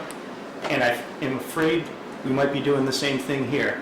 If there's a need, because there's a critical mass of people, maybe not unanimous, maybe it definitely doesn't have town meeting support, but there's a mass of people who think that we may need a road in the future. And I at least think during construction, we ought to have the flexibility to have a road. And I just want to know, I'm in favor of this, in favor of this design. I understand there's constraints on where things can go. I'm not trying to hold anything up with this project, and I appreciate you've improved the plan since the first time we saw it, and you did take account of parking constraints and things like that to try to make that better, but I don't want us to nail a door shut that we don't need to nail shut because we didn't think enough about this, the ceiling that's too low, or every week, Sean, you have a different one of these things we did in town that's now coming back to haunt us. Let's not make this one of those things. And I don't want to wait, I have tens of hundreds of hours into just vetting this with them on the physical constraints. I've never once seen a drawing come up with that road. I'd love to see that overlaid onto this, but. All right, well, Nancy has done that, and maybe it's as simple as overlaying something like Right. that. On the plan, I kind of like Mark's idea of the logistics plan I do too. discussion later, because I don't think we're prepared to know what that's going to be now, and I don't think it's fair to ask them to have a logistics plan when they expect to have it. Again, I I reiterate, think it's a very good question. I think it's something we ought to have a chance to review and weigh in on. Well, the money that was approved at town meeting was for temporary purposes, and there were different iterations of that. And I know we had discussed that we got to wait till all these things settle down before John can begin to start throwing roads in. It was just one more variable of confusion that we're going to have to deal with. But it's going to come out. It's going to come out of Washington or Samhain, and it's going to go into the police parking lot or the town hall parking lot. And there are only so many iterations of that he's going to be able to draw around those. What do you mean it's going to come out on Washington? I mean, it's going to be connected to Washington or Samhain. We're not going to do another curb cut on Washington, so is that what you're suggesting? I didn't think of Washington. 31 minutes. You're talking about the Costate curb cut? Yeah. Would No, have temporary, right? railhead Yeah, right yeah. there. can I just bring this back to the fact that we really don't have a choice here? That this has been vetted, this is the only place it can go. We really have to give courtesy to the people who put a lot of time and effort in from the library's point of view to allow them to get going. And the issue of where the road goes, how the road goes, and if there's a road, I think all of that boils down to a simple question is, does this location, should we vote against this location because it's going to prevent us from having any kind of an access road? And as I look at that, I don't see that that blocks any and every access road. So therefore, why can't we approve this where it is? We don't have a choice. Could I suggest that I could very easily check with the engineers and the designers tomorrow morning, first thing, and just confirm that the area above the leaching field, sort of through to, if it were to go on to 23 Washington Street, would be there's enough space there for some sort of a road. I mean, I could very easily confirm that, first thing in the morning. And from the look of it, it looks like there's 6 spaces, and if I recall from previous meetings that we've had, I think 3 is sort of 3 or 4 was like what they were looking at for different access areas. Yeah, I could confirm that. 25 feet. Yeah. There's a couple questions that he could answer pretty quick. Is the tank and the chamber rated for the, Heavy load, yeah. and if not, could the tank get moved back towards the grass strip, which is where they used to have it? Because if it was, then we haven't put anything in the way of the access road. Because the road wouldn't have ended up where the generator is. It wouldn't have. It would have brought it out on top of the grass strip. Well, the idea It is would to have been too close to the well. have the road go into the town hall parking lot and not the police parking lot. If you can. So it would jog to the north a little bit there where the generator is. That's not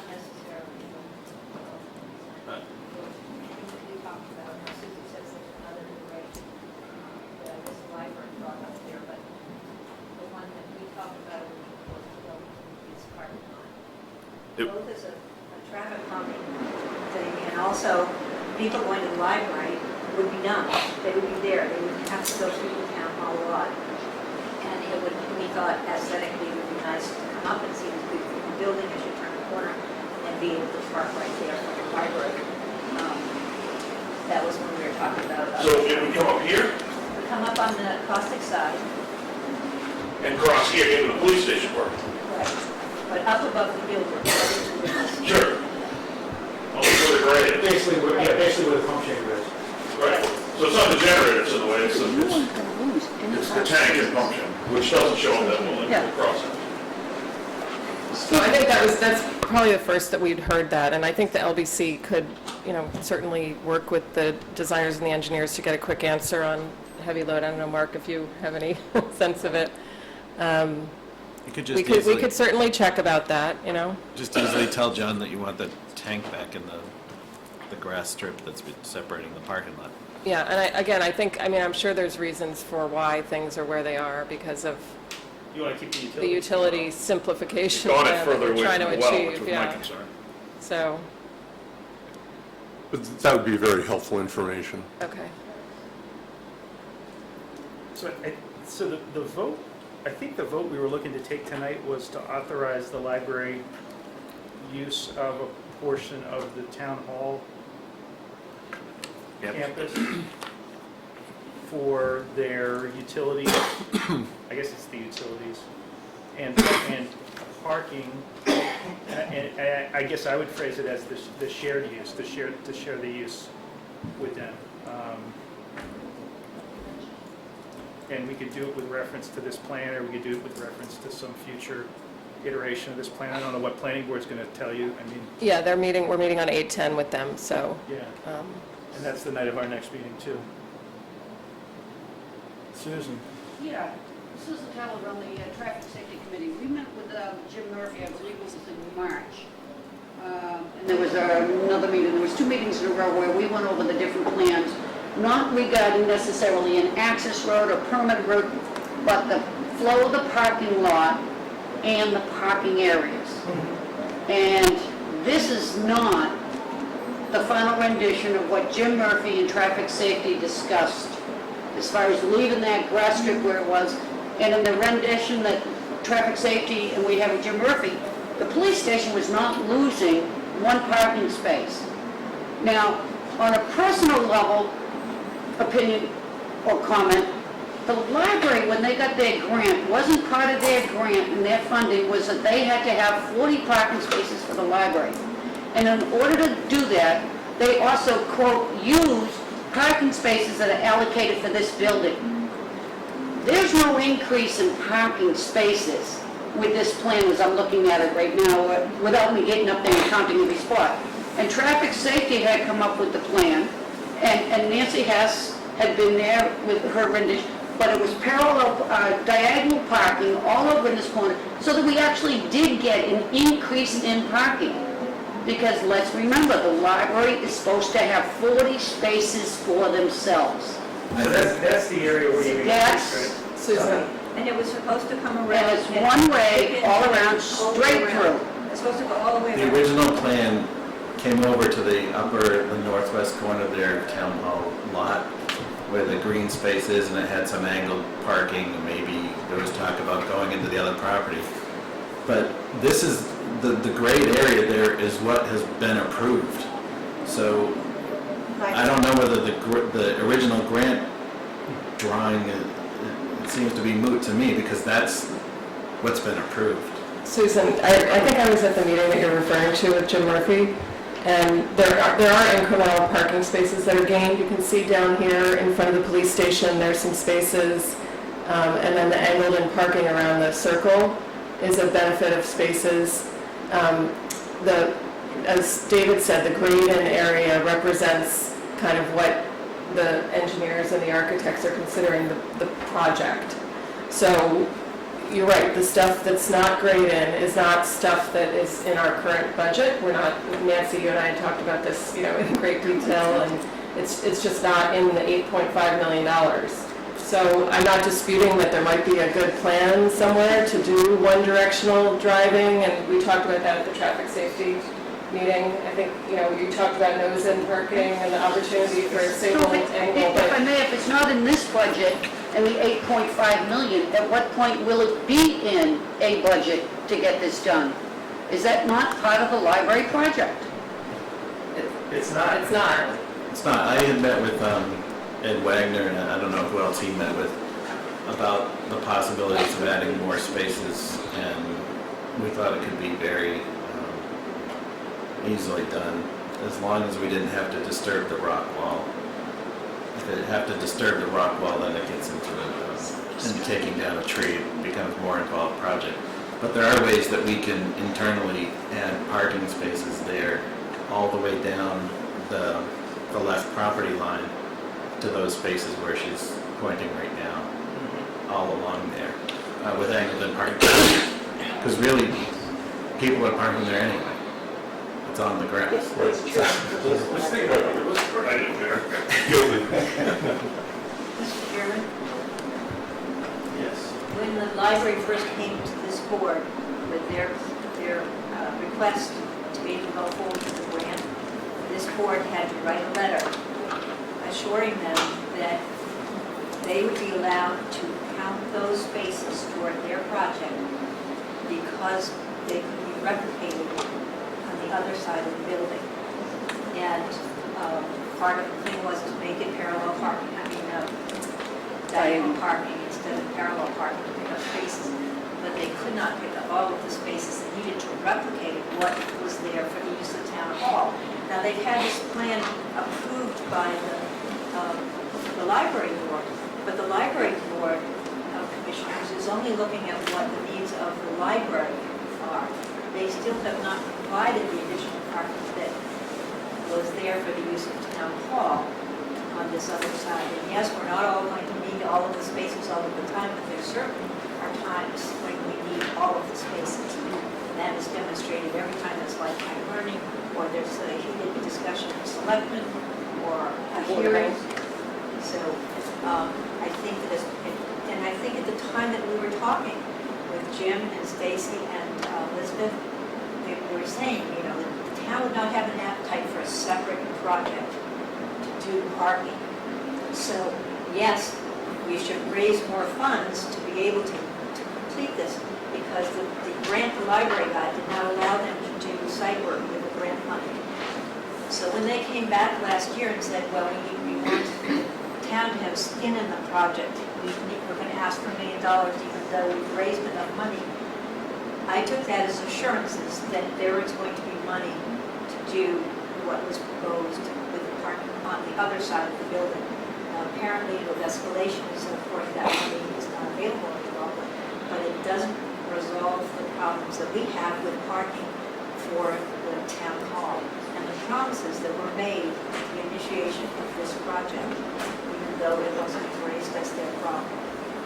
So I think that we need to address the additional parking on the far side, and I think that ought to be done before we start making it possible to park because of other things. We're still going to get expanded parking spaces. The fight is whether it's going to be on the library's dime or not. And I chose, in our discussions, that we didn't need to have that fight, that we were going to have to take care of those, and it could be done relatively cheaply. But I think that's what we had talked about at that meeting. But once again, you're talking about cheap and not aesthetically attractive. We're talking about just taking a piece out of there. We talked about taking the town hall. We might be for a planning board and show them the plan. And this is years ago now, and I know the collective memory is short. But making a loop like the other side that dips in to the Cossack property and comes out and gains a lot more spaces than we do by just plowing out the grasses there and putting some hot dog. It definitely does, unless you cut into the green space that abuts Town Hall on the other side of that tree. I think it says I don't know what, next to the handicap space in front of Town Hall. There's a lot of green space there that you might lose a tree. And you can still accomplish the same thing without dipping into the cost of property. Because there's no approval for building anything permanently on the cost of property. So when Ed and I had talked about putting extra spaces, our goal was not going across the property line.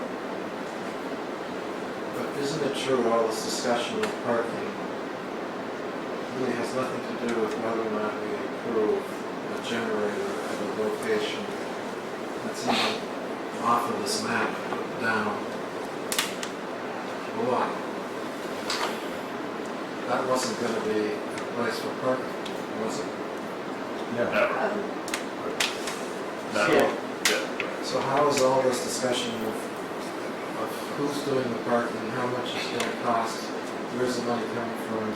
Is it going to be a loop in the cost of property or down on this side? What does it have to do with the generator? Agreed.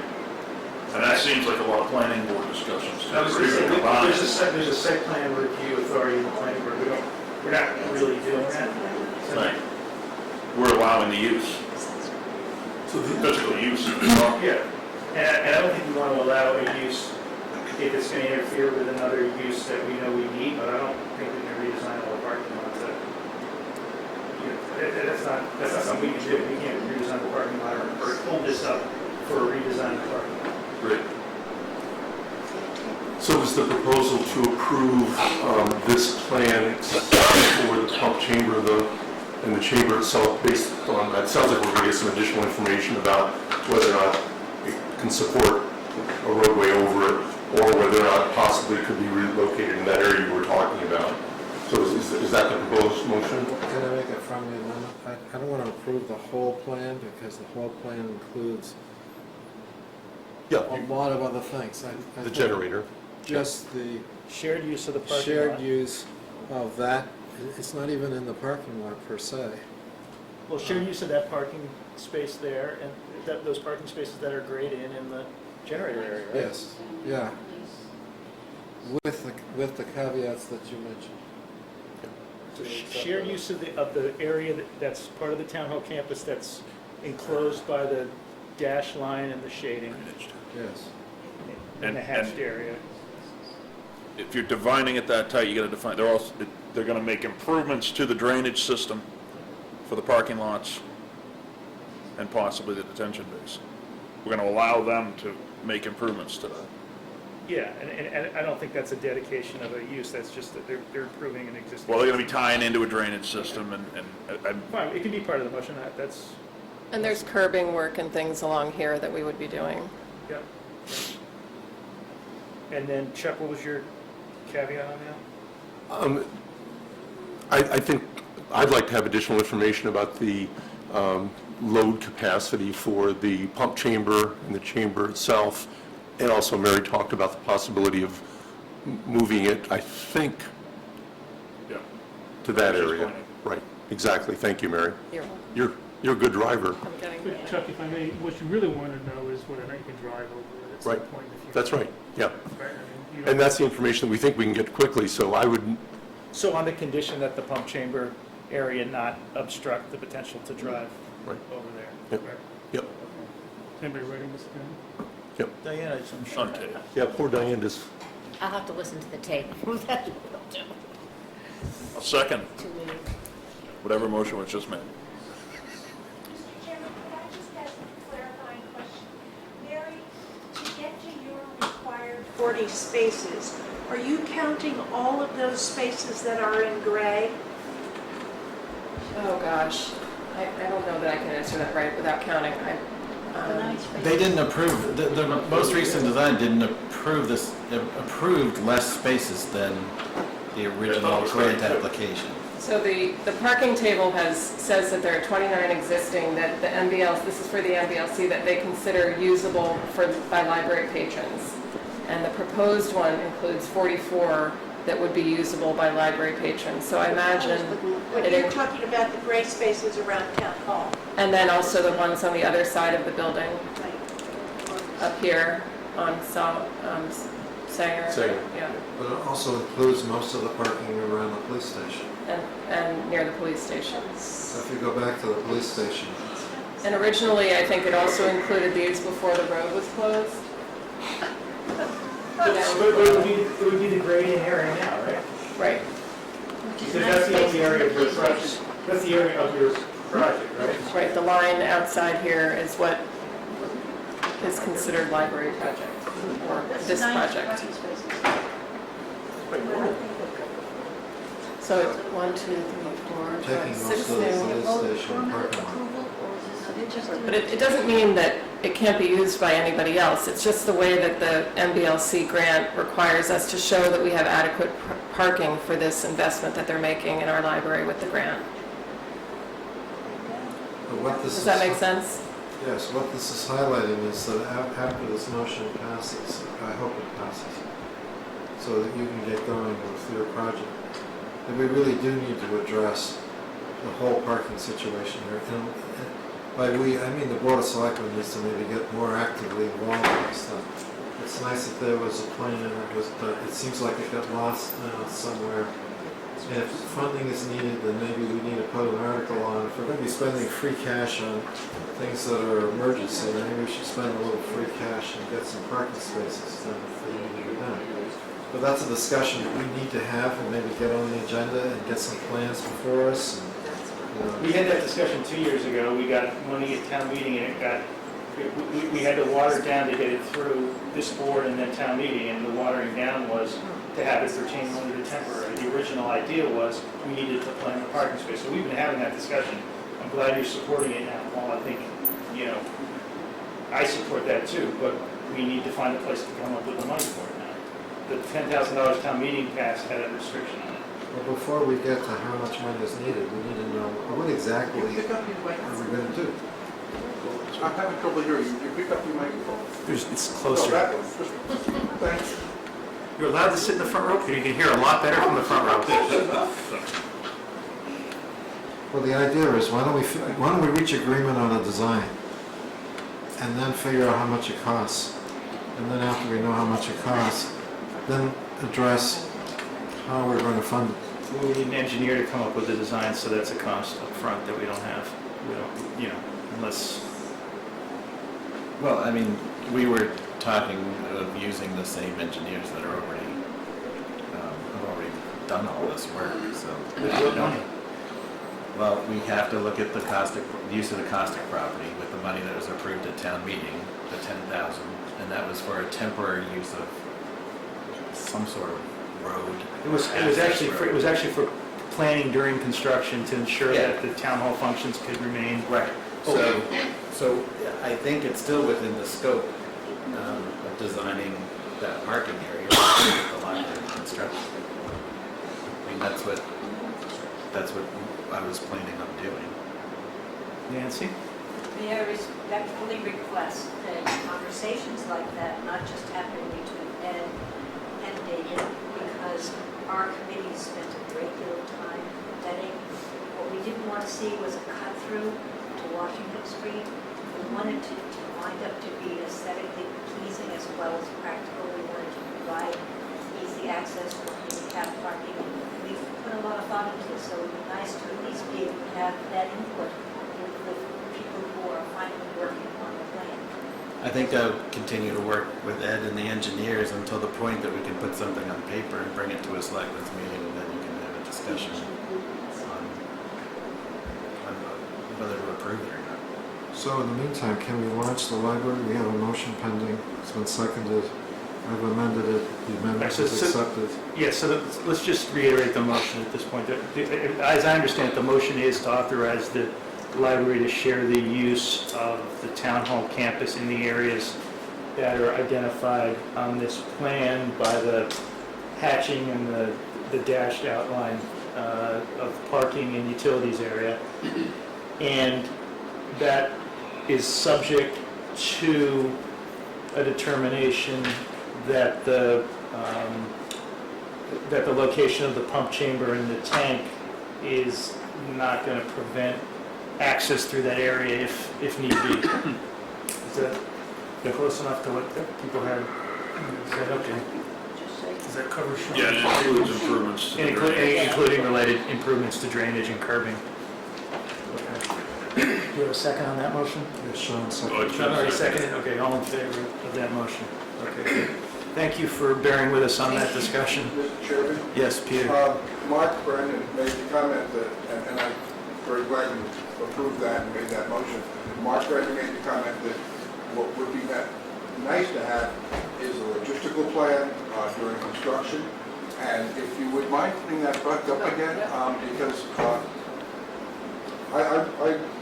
I run back to Pilgrim Church, and we have our parking lot down there, which we expect might take a certain amount of load while during construction. But there's a gravel border on Solon Street that houses 14 cars, all right, during church services and other activities. And I honestly expected that those were going to be made permanent spaces, and I, in fact, frankly, don't see them on any plan. In fact, I see them eliminated on any plan, which is a concern for the total parking capability in the area.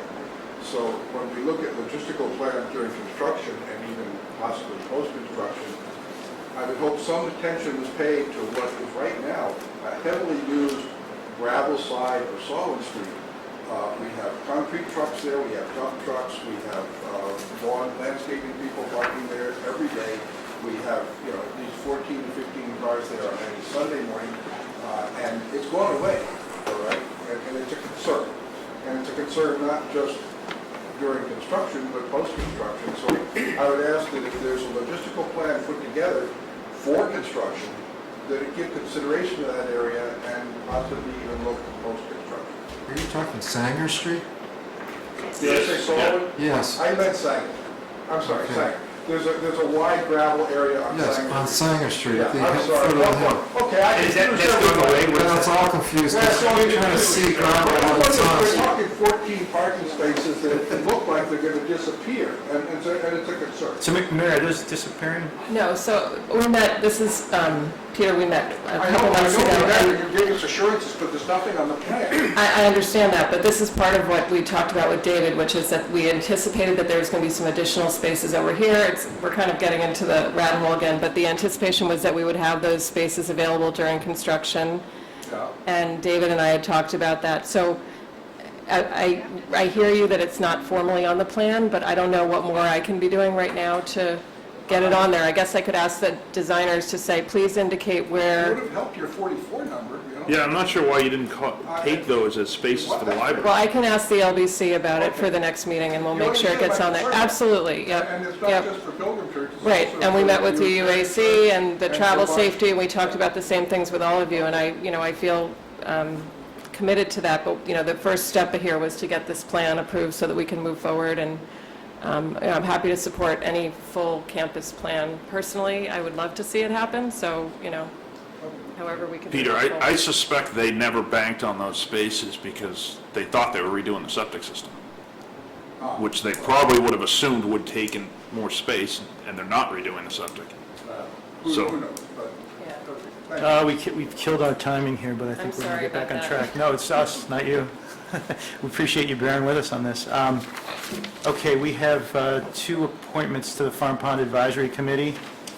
Do we want to make, I'm going to go to the, we're going to take a 2-minute recess? Let's yes. take a 2-minute recess. Okay. I already did, why are we doing this? Okay, we're back in session.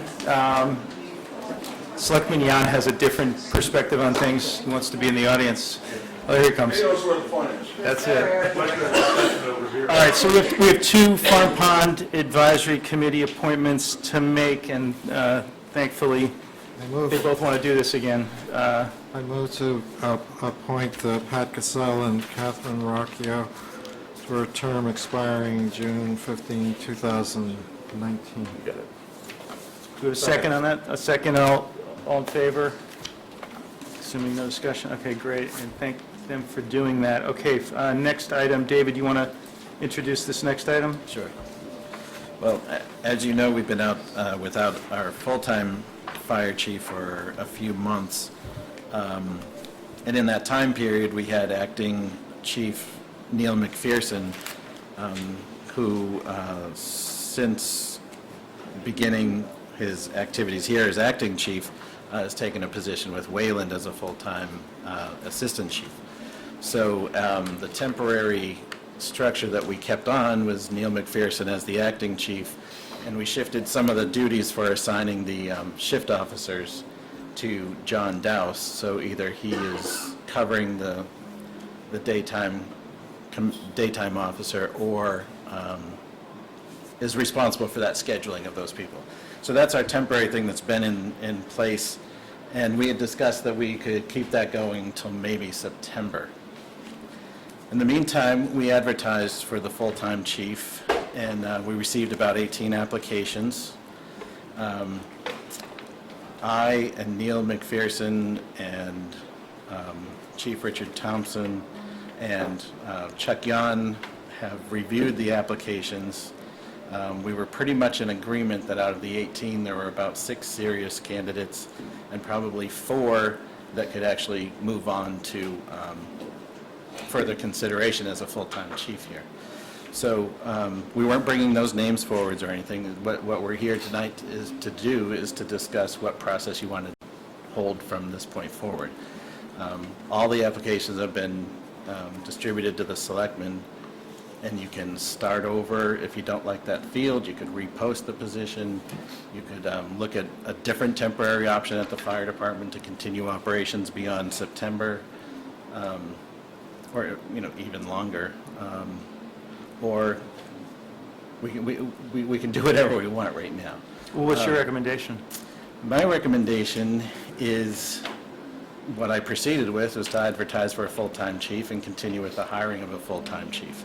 So that would involve the Board of Selectmen agreeing to some sort of process, which would be setting up a review committee, and I would recommend the Public Safety Committee serve that purpose, and make some sort of recommendation to the Board of Selectmen of the top 2 candidates. And then the Board of Selectmen conduct their review in public with those people. Paul? I received a packet of all the resumes, and I've gone through them and marked them with my comments. What wasn't in this packet is who were those that you thought were good and which ones you thought we could pass over. So I had read all of them, and I see in here that there are some that are interesting and some that are less interesting. So I agree with your analysis of it. I believe a year ago or more, the then Chief Neil McPherson made a very compelling argument about why we needed a full-time fire chief. And so we really need to fill this position. So I think that you got enough raw material here to go forward and hire somebody. So my first comment is that we ought to take what we have and hire somebody out of this group, rather than restarting or considering some other process, or changing the job or the structure, or abandoning everything that we have been building towards with a full-time fire chief.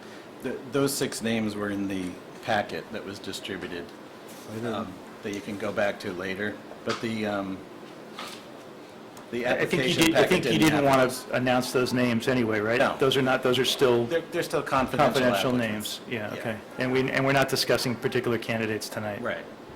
But I'm glad that Mr. Durantz has reached the same sort of smaller field that we reached. So then the question is, what is the process? At the end of the day, I think the Board of Selectmen should, as we are required to do, should select among some small group of finalists. But I also agree that somebody needs to vet it down to a small group. And given that you've got 6 people that you're thinking about,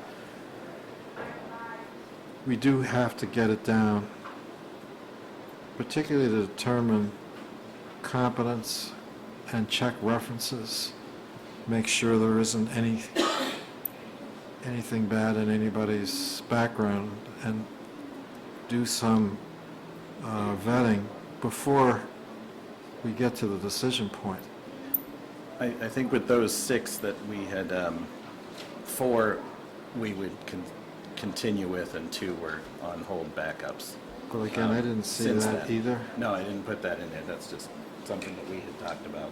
All right, I think you're looking, though, for guidance from us rather than on who to pick or how many. You're looking for a process, and do you have a recommendation as a process? I think you just said the Public Safety Committee to review the Well, Arthur candidates, Fennell, or- the chair of Public Safety Committee, offered his services. They are the Public Safety Committee. They could take the next step in conducting interviews and whittle it down. And then we could hold a mini assessment center with some outside chiefs like we did last time. That can be done pretty well. I think that's an Pretty important cheaply. step to include that. But on the one reservation I have about the Public Safety Committee is, who is the fire representative on the Public Safety Committee? John Dowse. Yeah, I've been going to Deputy those, Chief. to those meetings, so. Okay. So that puts there's only one fire representative on that committee. Yeah, or like I said, you could set up your own committee. So if we had a committee to recommend, let's say, 3 candidates, how would we then interview them? Would it In public. in public? That's done in public, yeah. So I would recommend strongly that we somehow get some direct representation, if that's doable on this committee, to be part of that process. Selectmen legally can't be on the screening committee. So unfortunately, it's one of the consequences of the open meeting law. Yeah, Is there anything we can do about the sound? We can't The- all sit in the front row. Microphones, we can't hear you. The Public Safety Committee would be conducting interviews in an open session that anybody would be welcome to attend. But I just don't know whether you want to take the time to go and select another body and pull another body together. That's, I think we need a preliminary screening committee, which would mean not public interviews. I would say the preliminary screening committee we did to get it down to this level. Oh, so these have already gone through a preliminary screening, but they haven't gone through an assessment center. No, they haven't. And the assessment center to me is critical, because what an assessment center does is it goes beyond the words. Everybody says, I'm great, just like you listen to these conventions, everybody says, vote for me, vote, blah, blah, blah. It goes beyond that, and it actually tests the candidates to see if they are competent, if they know what to do. They ask questions like, if the house is burning down and somebody's jumping out the back window and there's another fire going on, 2 miles away, and you have only, 5 guys on duty. What do you do? I mean, that's an elaborate assessment center. That's a professionally conducted assessment center that sometimes it pits all the candidates together against each other in one setting. And they review the recordings of them, operating a scene. So if they've already done the preliminary screening, why not go right to an assessment center, have the assessment center look at these 6? As a result of the assessment center, take the top 3, bring it to the board, we'll do the final. You want to assess 6 candidates through a full assessment center? That sounds like a lot of candidates. I would say you'd move with 4. Yeah, Can we back up for a minute? okay. Go ahead. A couple of years ago, we decided to go with a full-time chief. The town decided. Town decided to go for a full-time chief. So you created a committee to do that, a search committee, to develop that process, to advise the selectmen on what that process should look like. You hired one. We're a couple of years later. Did anyone ask how that went? How, what went? Did anyone up here ask the fire department, how do you feel that went so far? There's been no discussion at this table or between this table and the fire department of where do we stand now? Do we still have a fire department? What do we need for a chief? There was no assessment of what we need. We just posted a job. And so I would say that we probably should look at some of the faces here and go, what do you think we should do? So how did you come up with the job description, David?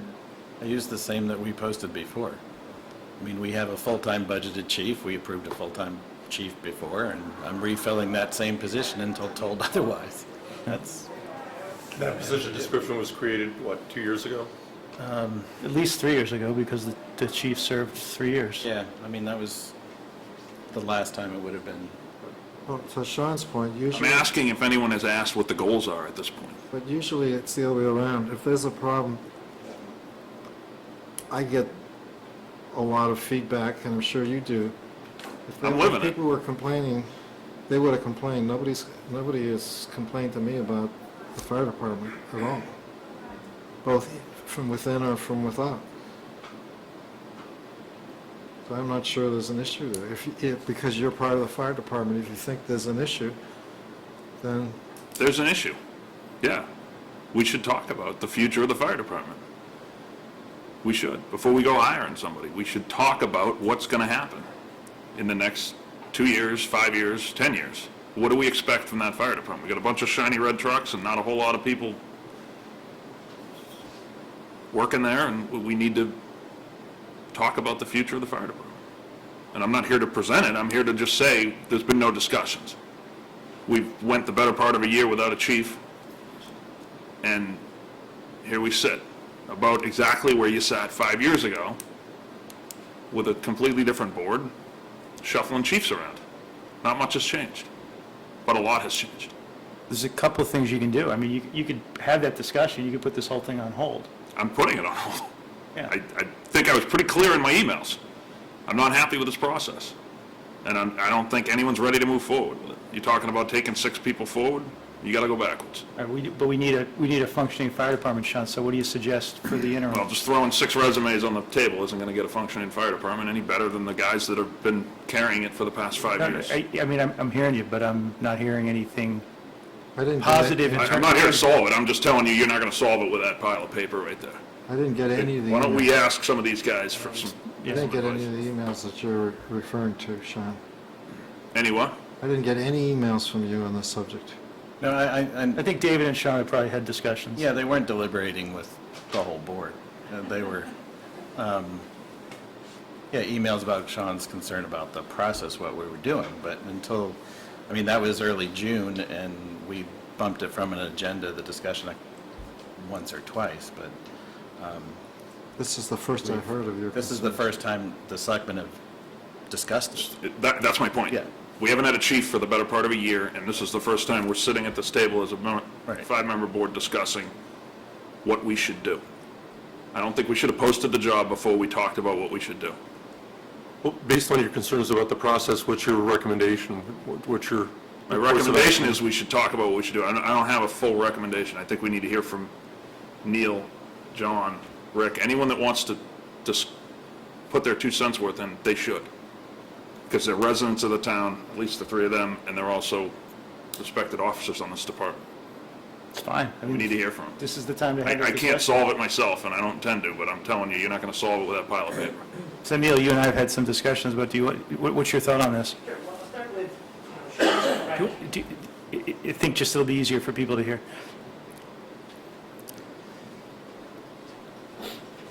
So Sean is correct. Back in 2010, that we looked at what the town should be doing relative to a fire chief or leading the fire department. And at that point in time, as you'll probably recall, we had a committee of, I think, 5 or 6 people who looked at this, and we looked at the various options of running the fire department. And clearly, we did a report, I have the presentation in front of me, from December 9, 2010, where we laid out the future of the fire department. We looked at the fire department. At that point in time, we had gotten feedback from the fire department to find out what was important. I had sent a survey to people to find out what was important. The members were Mark Roach, the police chief Richard Thompson, Ron Arrigo, Tom Twining, and myself. And we made a recommendation to the board and to the various committees within town. And having been one of the few people, other than John Dowse, who has led that department for a longer period of time and led that role and had to do the activities, I would say to you unequivocally, all right, we need a full-time fire chief. What Sean is pointing out is, in fact, the reality that this town is going to face some significant challenges going forward. And in my mind, that further reinforces the need to have leadership in that department and someone who can develop a strategic plan and address some of the issues. So I just want to be clear relative to hiring a full-time fire chief.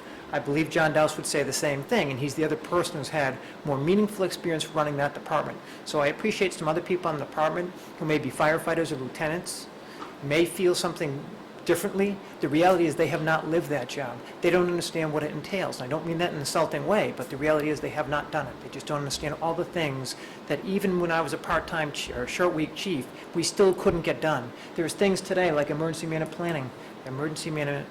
planning that haven't been touched for over a year. There's lots of other issues that need to be addressed. So I'll stop with that. Relative to the process, what I would say to you is the process is very important. We learned last time that the candidate we selected was not ideal, and I would say we don't throw the baby out with the bathwater because we had one bad experience. We need to be very careful and thoughtful with this process. I would suggest that, yes, we did initial screen on the resumes, but people can put all sorts of wonderful things on the resumes, and you need to do additional screening. The process last time was a broader group that included some people with technical knowledge, Mark Roach, who's a captain in Newton, myself, Josh Buckler to represent the department. And the first thing we did is take the resumes and did an initial resume screen. Before we did that screen, we talked about what was important for the fire chief. Someone who is a good fire chief for the town of Sherborn, all right, does not have necessarily the same skills and credentials as someone who would be a great fire chief for the city of Boston. So we need to find the candidates that would be right for Sherborn. So we had initial screen, we looked at the resumes, we had a scoring methodology. We then called up people and did phone interviews to further screen people. We then brought them in for the first interview. All right, the first interview was more generic. The second interview was much more technical, and then the selectmen also had the opportunity to interview these candidates. So I would just say, with the current process, a couple concerns. Number one, typically when we've started this, and I was on the police chief selection committee, I've been on the fire chief selection committee, and I believe I did the town administrator committee once. Typically you start with a bigger candidate pool, and I would say to you, during one of those committees, we got down to 3 people, and 2 of those people we found out were not suitable candidates after their background check. So if you're starting out with 4 to 6 people here, understand you're probably going to very quickly weed through some of these candidates and be down to a very small pool, and this is a very important appointment. So I would, personally suggest that although we want to move forward, we want to do this and do this right. So I personally believe that we should go ahead and keep the candidate pool you have today, repost it so that we get more than 18 people, right? Include these other candidates that we have, look at it, you can post it for 2 weeks, we can be back at this in 3 weeks looking at it. Pick a committee, and I do think it's important to incorporate someone, Josh was great last time, who represented the fire department, to give the opportunity for what's important to people in the department relative to the person who is selected to lead the department. That is an important step, I believe, because ultimately we want this person to be successful, and for them to be successful, they need to understand and have the skills that are important to the people in the department. So that's my personal recommendation. I'm not saying there's not some good candidates, but again, we've really done very little vetting, and we're down to 4 to 6 people already. So I'm just concerned we're going to get pretty quickly to a place where you have 1 or 2, and you don't have a lot of opportunities and a lot of really strong candidates. Yeah, and without getting into details about anybody, Neil, you were on the group that screened these 18 resumes down to 6. Were the other 12 just not suitable candidates? Is that the idea? Well, I would just say, if you look at their initial qualifications, that there were some questions with the qualifications relative to their fit and experience. Yep. And making it appropriate for Sherborn. So you're comfortable that the 6 you've retained are the sort of the cream of the crop out of that group? Based upon the resumes. Yeah, understood. That would be the best of the group. Yeah.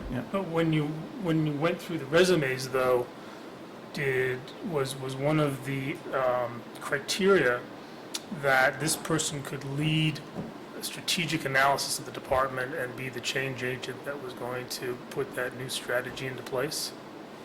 It was for me, and I actually pulled out the sheet that I had created many years ago when we did the first fire chief selection committee. I believe many of the skills that were identified then are still important. So as I went through this, that is something that I looked at. But it's great to put something on a resume when you really bring people together and you see what that experience is and you learn more. Maybe they have had experience. It doesn't mean that they're a good leader, right? And that they're good at applying those skills. Or that they've done that particular exercise where they've had to take a department through a very large change.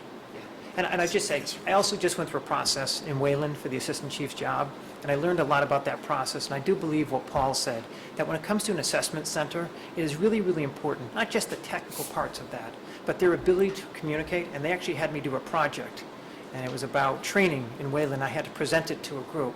So they were able to see my written skills, see my presentation skills, and to allow me to demonstrate to them my strategic thinking. So I do think there's other creative things that we can do as we get close to nearing this pool that we probably haven't done in the past to really find the right person. That would require an outside consultant. Was that an outside It consultant? didn't over in Wayland. The town administrator and the fire chief actually gave us the example. There was no consultants involved. There was Yeah. 2 other fire chiefs from surrounding communities who sat in on the presentations. Okay, thanks, Neil. Yeah, these are, just to throw in a comment, because I agree with everything that Neil said. The assessment centers, you will find that surrounding chiefs actually are willing to spend the time and help. This like a brotherhood of these police chiefs, fire chiefs, and they're quite good at it. And they do ask these hypothetical questions and look at the answers, and sometimes they see answers that show lack of skills or lack of communication, and sometimes it shows great leadership and great problem solving. So you need that professional element looking at these. Because at the end of the day, we want a fire chief who has the leadership capabilities and the competence to lead Sherborn forward. Does anybody else from the fire department want to talk? Thank you, guys.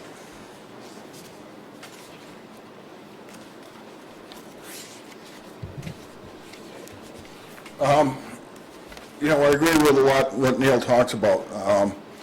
The future of the Sherborn Fire Department is going to be tough, and you need a good, strong leader, someone that's dedicated towards the fire service. I see a lot of projects coming down the road. There's been a lot of discussions on 40Bs, the inspectional side of things, as Neil brought up.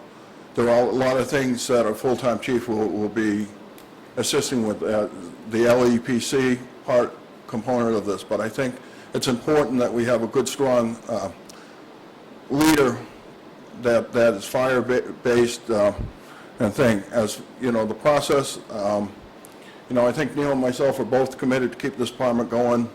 You know, we wanted to make sure it wasn't going to be open-ended. We're here until we can get this process done, but I do want to make sure that the time is taken. I don't want people to think that, you know, Neil and myself are going to leave September 1st and that's it.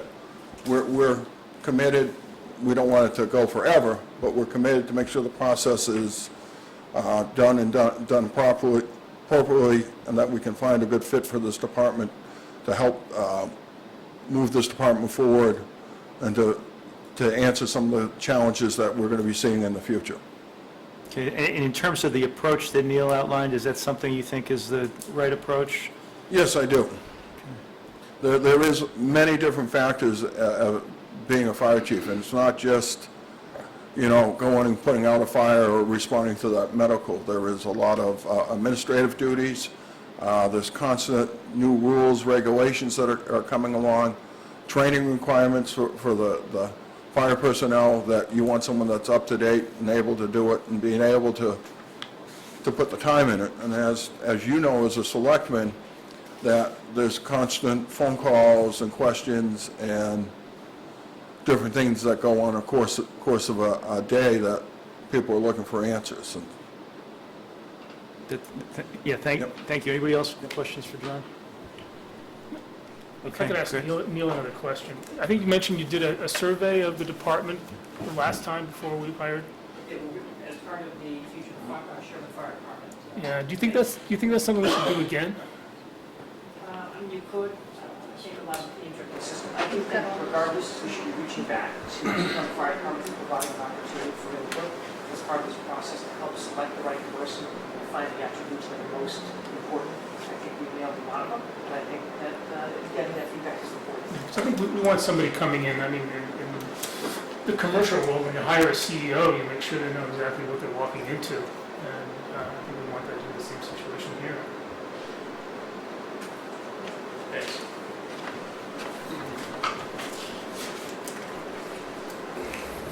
Hi, Rick Aston, 39 Prospect Street.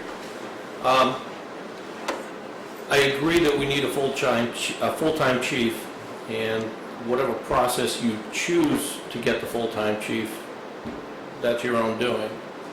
After the chief is selected, there needs to be a system of checks and balances to make sure he's doing his job. There were missteps taken with this last chief, and we need to make sure that they're not going to happen again. Some of them were financial, some of them were just bad decisions, and somebody has to be, some committee or somebody has to be able to, the chief has to report to a person. And I don't know if the town administrator is exactly that right person. I look at Dover, they have a board of quote-unquote fire engineers. I don't know how that works, but I do know they have a chief and there's fire engineers, and there's probably discussion between the two. For someone coming to this town from another state or another town, and to just think they're going to slide in here and understand the way that Sherborn does things, it's not going to happen. And it was proved with this last guy. It just didn't happen, and there were decisions that were made that weren't made in the interest of Sherborn. We need to make sure that's not going to happen again. Okay. That's really all I have to say. And in terms of the process we were talking about, Rick, any? The process, it's, you can do all the interviewing and all the testing, you're not going to know until the guy's in his seat. And I guess part of that would be, okay, let's do a 6-month review. You've been in the seat 6 months, let's sit down with that same committee, let's see what you've done in that position and assess it. And if it's, he's going on the right track, great. If not, we're going to need to correct you and look at it again in a year. There's just got to be a way to keep checks and balances on that position. We just can't assume just because we hire him as a chief, he's doing everything right. It's just not the case. Anybody else have any input on this? All right, so where are we? What do we want to do as a board here? Well, I think Neil's made a Thanks, sir. Sure. slight modification to the procedure that we were talking about earlier, and that is to repost, let's say, for a 3-week period in order to increase the candidate pool. And given the fact that he looked at the candidate pool, and given the fact that there's only 18, I think that's probably a no-brainer. I mean, why not? As long as we don't scare away the people who have applied. If they see us re-advertising, they may think, oh, they've rejected everybody. But as long as we can open it, and what I heard from Jonathan and Neil, that you'll cover things while we open it up for another 3 weeks, so that we're not facing a September 1 deadline where we've got no fire department. If we have that time, what's the downside to seeing if we can get more people to apply? What do you think? Is there a reason against it? No, what I was told was that there are things that need to be addressed at the fire department, and the longer it takes to put somebody in there, the longer it takes to address the problems. So if there are urgent problems that need to be addressed at the fire department, we should try to do a process as quickly as we can. I think you've heard a couple comprehensively. people at least say that it's okay to look for a bigger pool, and I think you've heard Yeah.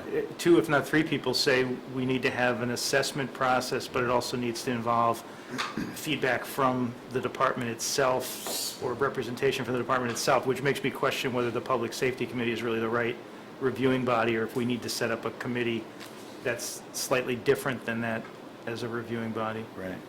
And you also need to decide, do you wait the 3 weeks and then re-examine the new pool against these candidates, or whatever process you decide on, do you start them going through the process?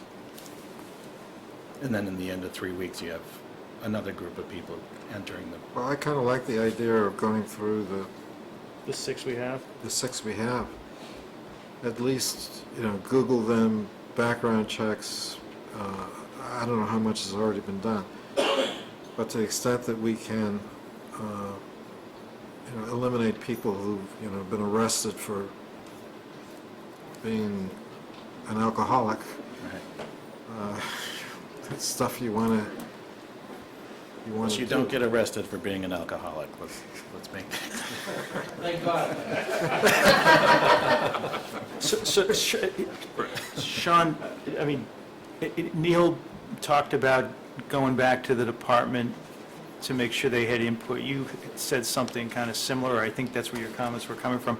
How would you functionally do that? What's the suggestion with respect to this screening process? Assuming these 6 move through in the first group, what's the way to get the department feedback that you're looking for that Neil thinks would be important? How do you do that? You're obviously not going to have the people meet the department before they're screened, so there's got to be some kind of input, at least at this stage, right? Well, we just got some. And I mean candidate specific input. Weren't you looking to have actual candidates screened in some way by representatives of the department? Was that part of your message or not? somewhat, Okay. but no, I was looking more for department to be involved in what the process is. Because it seemed to have moved ahead of the department even having any communications at all. This was posted, no one on the department knew it was getting posted. You'll know. I sent out an email. All right. To everybody. One person. They knew. It was after it was posted, I think. They knew. I suggested that last time by having Josh Layfield, right, we had one point person who was able to collect data, that it also to give people the opportunity to come to whatever committee's going to go through the selection, go through the process. It was a great way to hold it. So to have a committee of citizens with a point person, is that what you're talking about? I'm just saying, as a member of the selection committee, I would just say to you, although I have a high degree of confidence in the public safety group, I do believe it's important to have other people, for example, Mark, who has experience in the fire services and capital. That was great. I'd say to John and myself, because we're only 2 really who've been in that chief's position for a period of time, really understand the details about that. People like Ron Regal had great HR experience. We in the past wanted to work with the PT committee. We were part of that. John Klein was part of the last fire chief selection committee. So I think there's some other people, and we think we need some technical expert people understand that the person, public safety, who has one person. Yeah.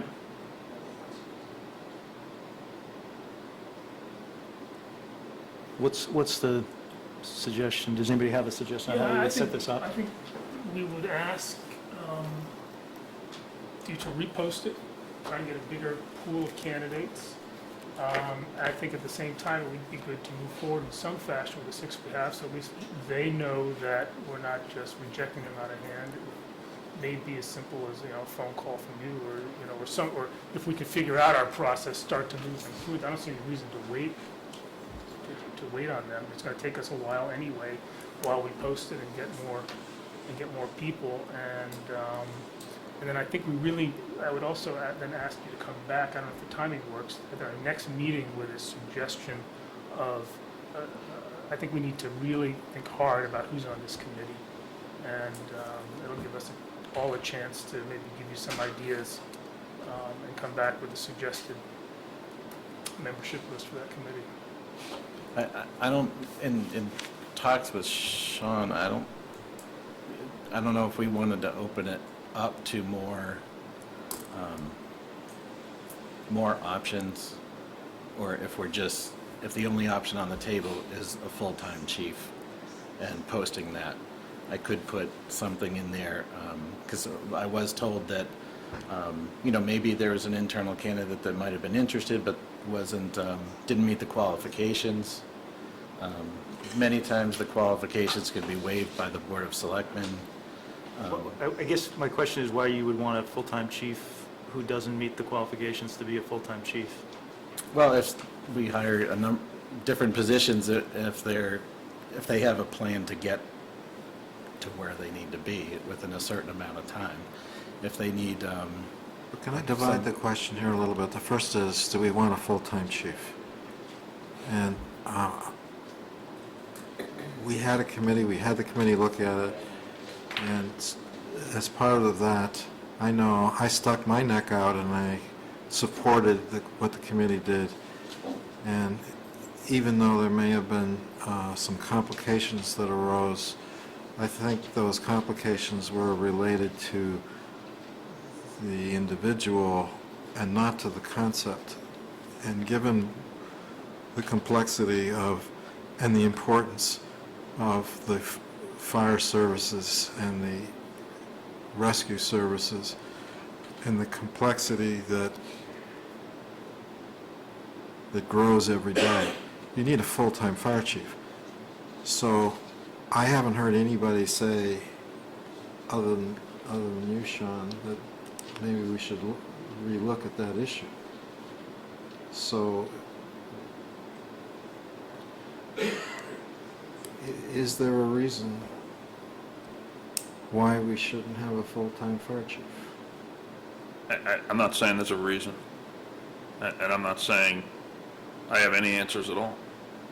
I'm just saying that the board of 5 selectmen had 0 conversations about anything, and I'm not comfortable with that. And now we have.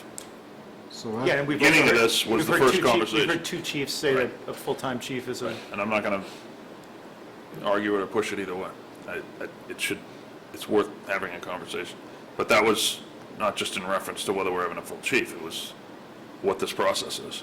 Because the process was moving ahead of actually having a process. I don't think we had a process. We didn't, Yeah, to my point. that was the discussion So- that needed to happen tonight, so you helped move I'm along. agreeing with what Mark just proposed, because I was going to say the same thing. The 3 weeks, you feel like you lose by reposting. Most of us probably feel like we need to do that anyway. That gives us 3 weeks to have a committee hopefully ready to go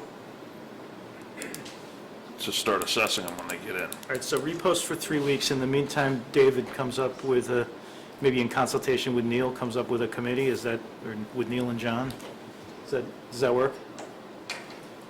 Is that the right approach? Yes. Okay, comes up with a committee. Sean, do you want to be in on that discussion of who should be on the Be on the committee? discuss, sure. Yeah, okay, that'd be helpful to have somebody from the board on that. And then come back in 3 weeks, just, tell us who the committee is, tell us if there's any more candidates, and what the process would be for taking them from the initial receipt to, an assessment. So you want us to decide what that committee should look like, the makeup, and... I think who Neil is it? just gave you an idea of what committee he suggested, and if And you've bring got... those people back. And see if you can form a committee that would be used to do the further screening of the candidates after the resumes are vetted, and then also to recommend a process for an assessment panel, or whatever it is that makes sense to go forward with, along the lines of what Neil said he did in Wayland, or what we did the last time. That to me sounds like where this conversation is headed. And I guess Paul or somebody mentioned, David, in terms of making a call to these candidates.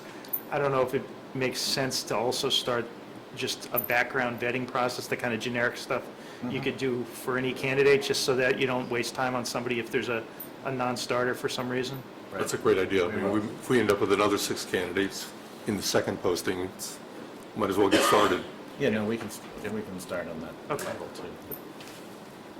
Any other ideas of what, Yeah, one other idea, there must be somebody in town, there's a lot of people that are in executive search and who might be willing to lend their assistance on something like this. I think Neil, Is that why Ron Arrigo, but last time, yeah, he's HR. and he's He's HR, but He's HR. I don't know that is he, I don't know that he's a search guy, no. I'm not sure he's a search guy. He's the head of HR Like a Corn Ferry type. for Chubb, and it's terrific. Is he still at No, Chubb? somebody who'd be willing to, volunteer for the town. So does anybody know anybody like that?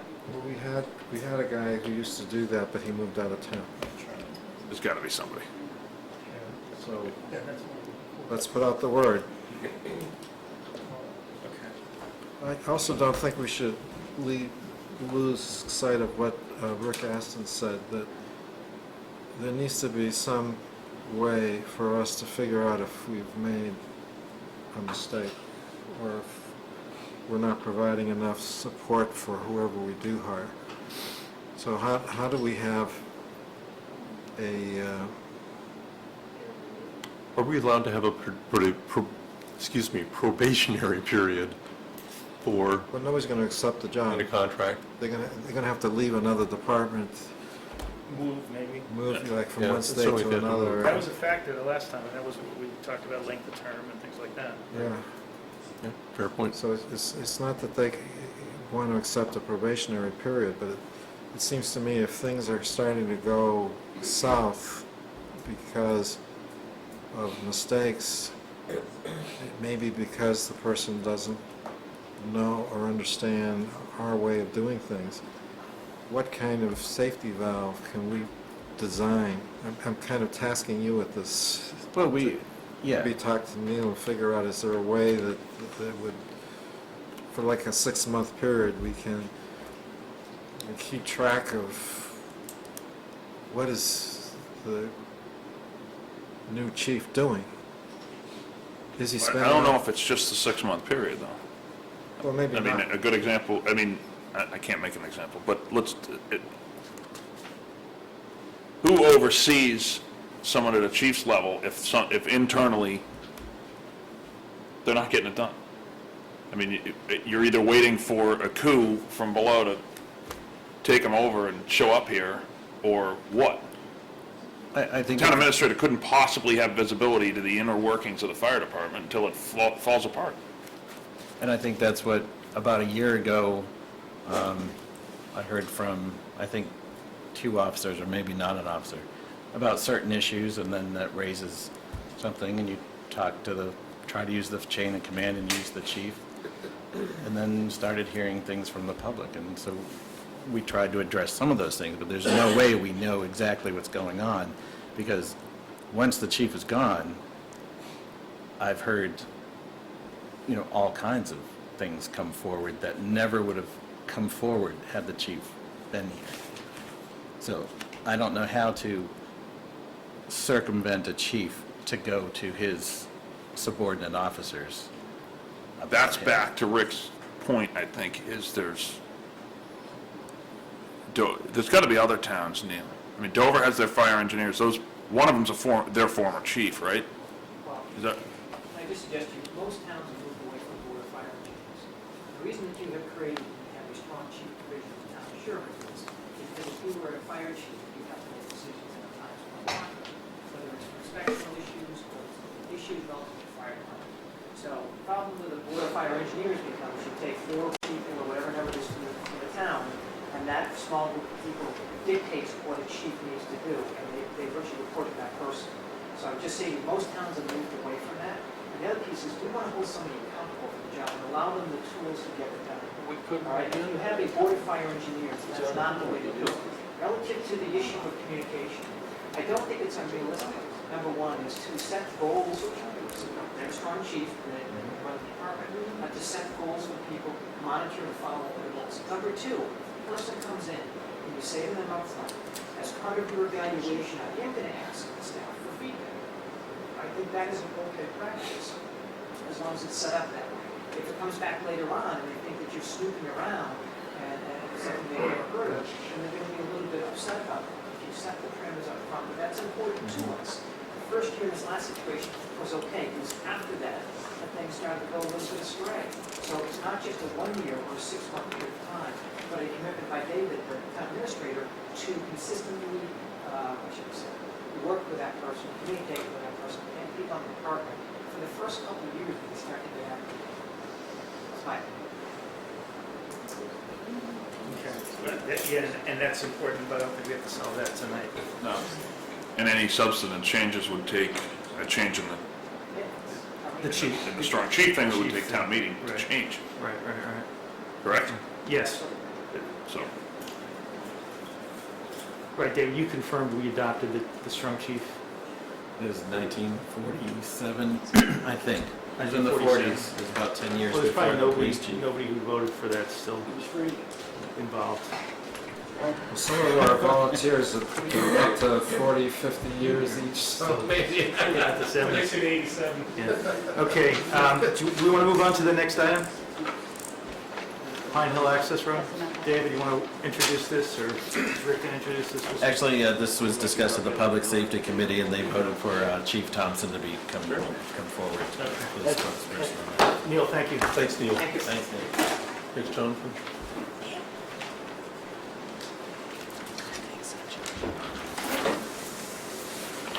I also had asked CM&E Director Ed Wagner to be here and try to pull some numbers together, just in case the conversation came up about what the cost would be on improving the road.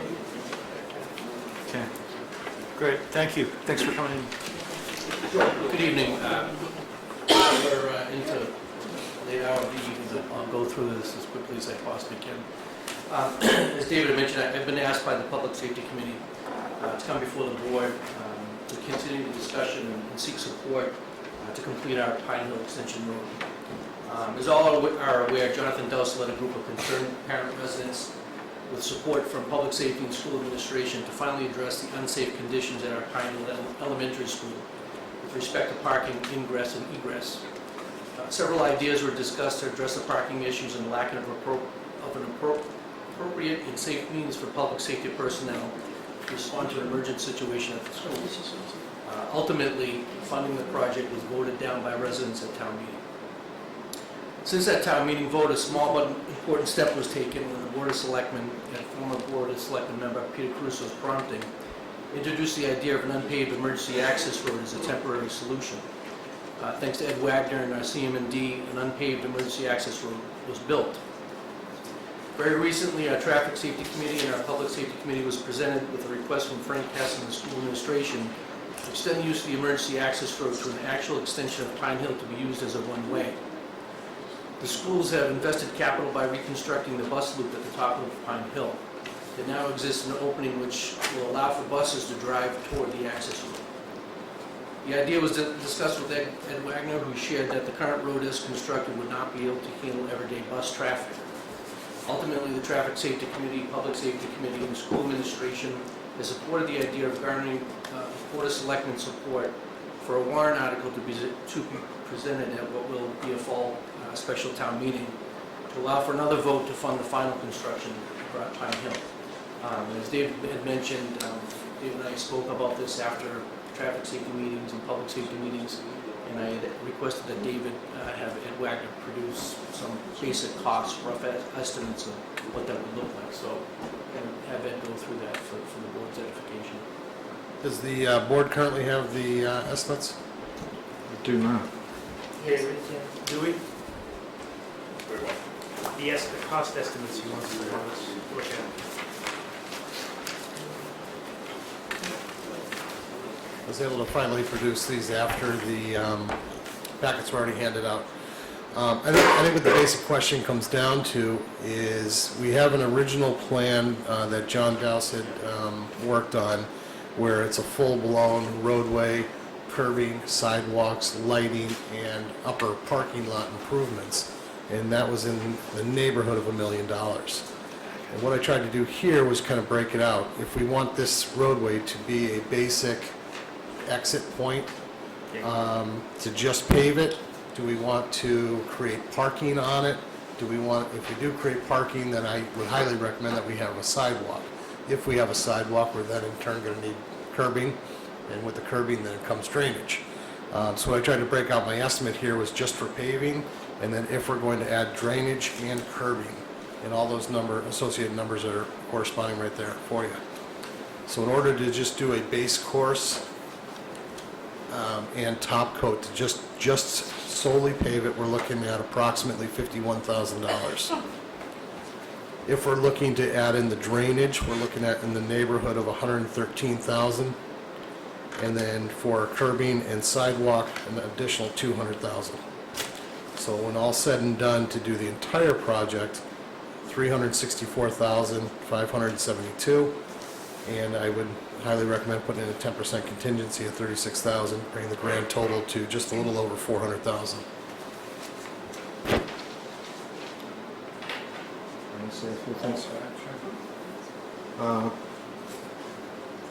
So again, I think you come back to the big question is, what do you want this roadway to be? Just an exit point, or do you want it to include parking? and pedestrian passage. As I think the chief stated, there were several town meeting votes involving this emergency access road. One of them, the town meeting did not fund this road. So then we got to Peter Caruso, who led the board in proposing a warrant article. So Article 9 of the 2013 town meeting discussed the issue of this road. And I have the recommendation of advisory here, which I want to read. Pine Hill Emergency Access Road. The Pine Hill School campus currently allows for a single point of ingress to and egress from the school. Both the police and fire departments have opined that if an emergency at the school made that single point inaccessible, the ability to provide emergency services and vehicles to the occupants of the school could be severely compromised. This line item for $80,000 provides for the construction of a gravel road which would be used only in emergency situations, allowing for a second point of ingress to and egress from the school. The article passed with that restriction. It was built, so we have right now a road that is supposed to be gravel and that can only be used in emergency situations.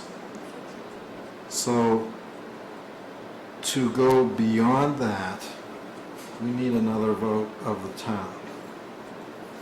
The town meeting, at the end of the day, is what needs to decide this. And I want to highlight the fact that there's been considerable opposition from the abutters in the area and others in the town. So I did get a letter on this from Carol McGarry, who's asked that it be read.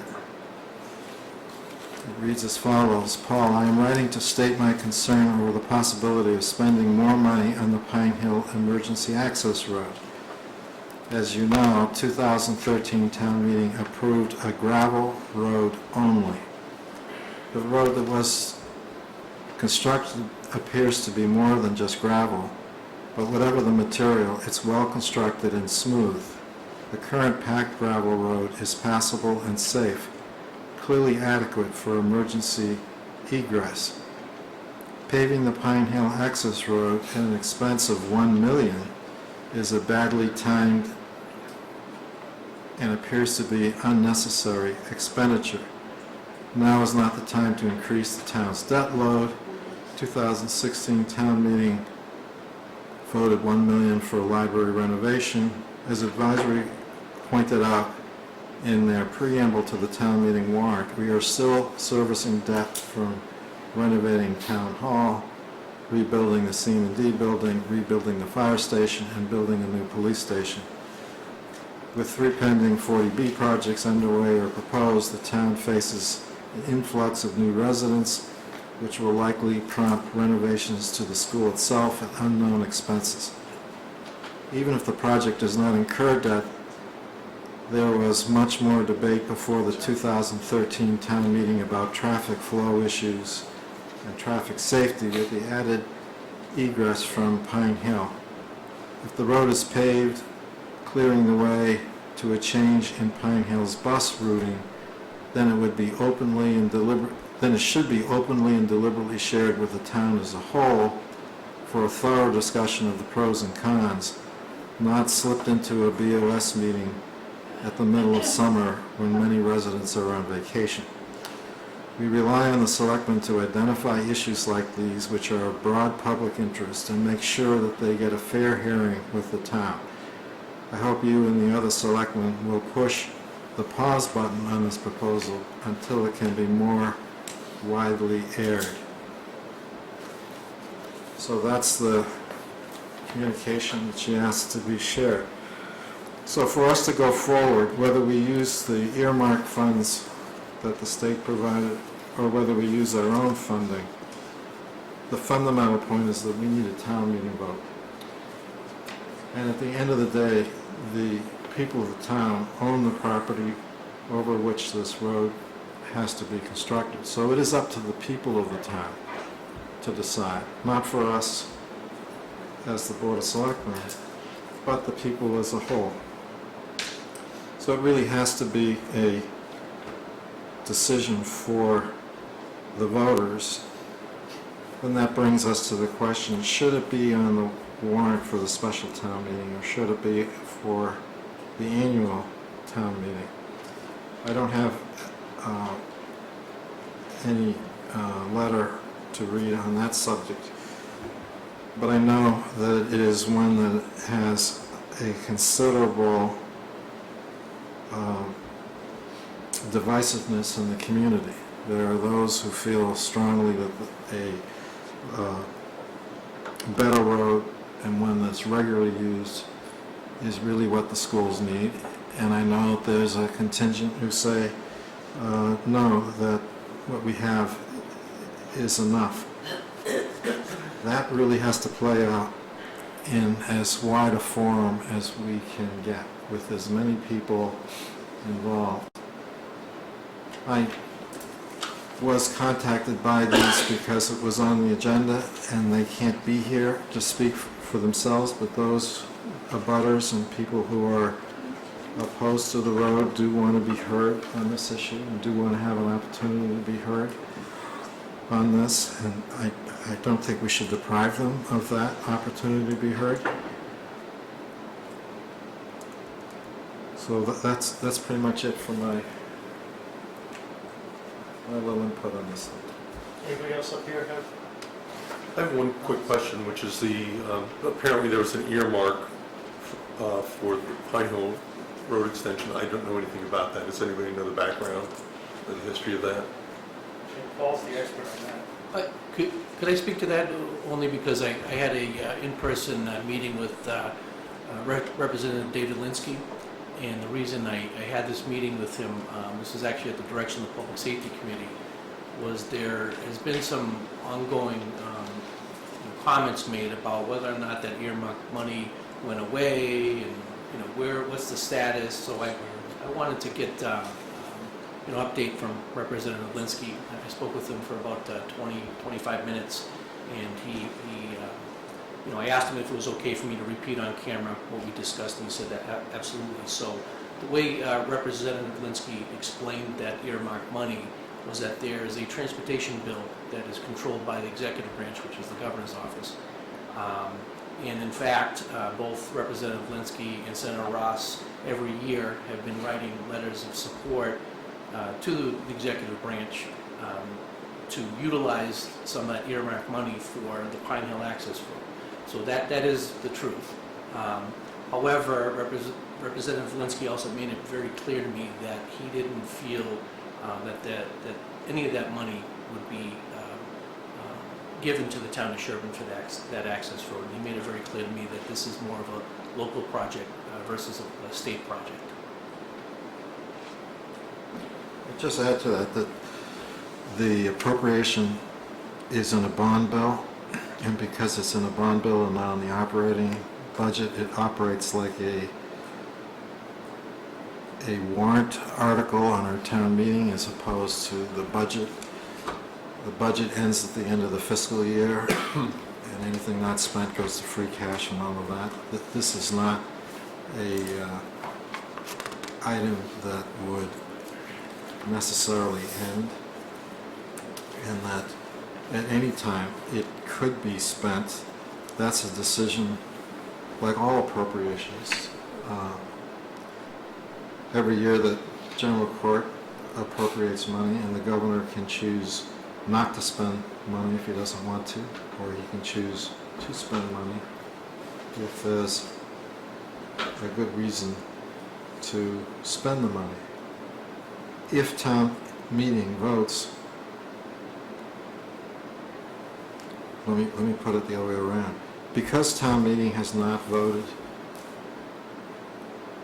to support the road that is being put forward by public safety and is behind the earmark, it is not likely to be released. That is, the town of Sherborn has voted to go in a direction different than what is in the earmark. If the town of Sherborn votes something different and votes to go along the lines that the chief has outlined, then there is a case that can be made that now the town... Sorry, I'm not sure what you said. Me neither.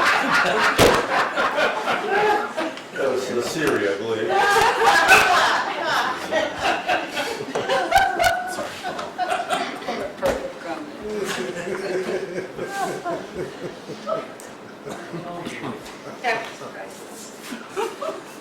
I hope you got that on tape.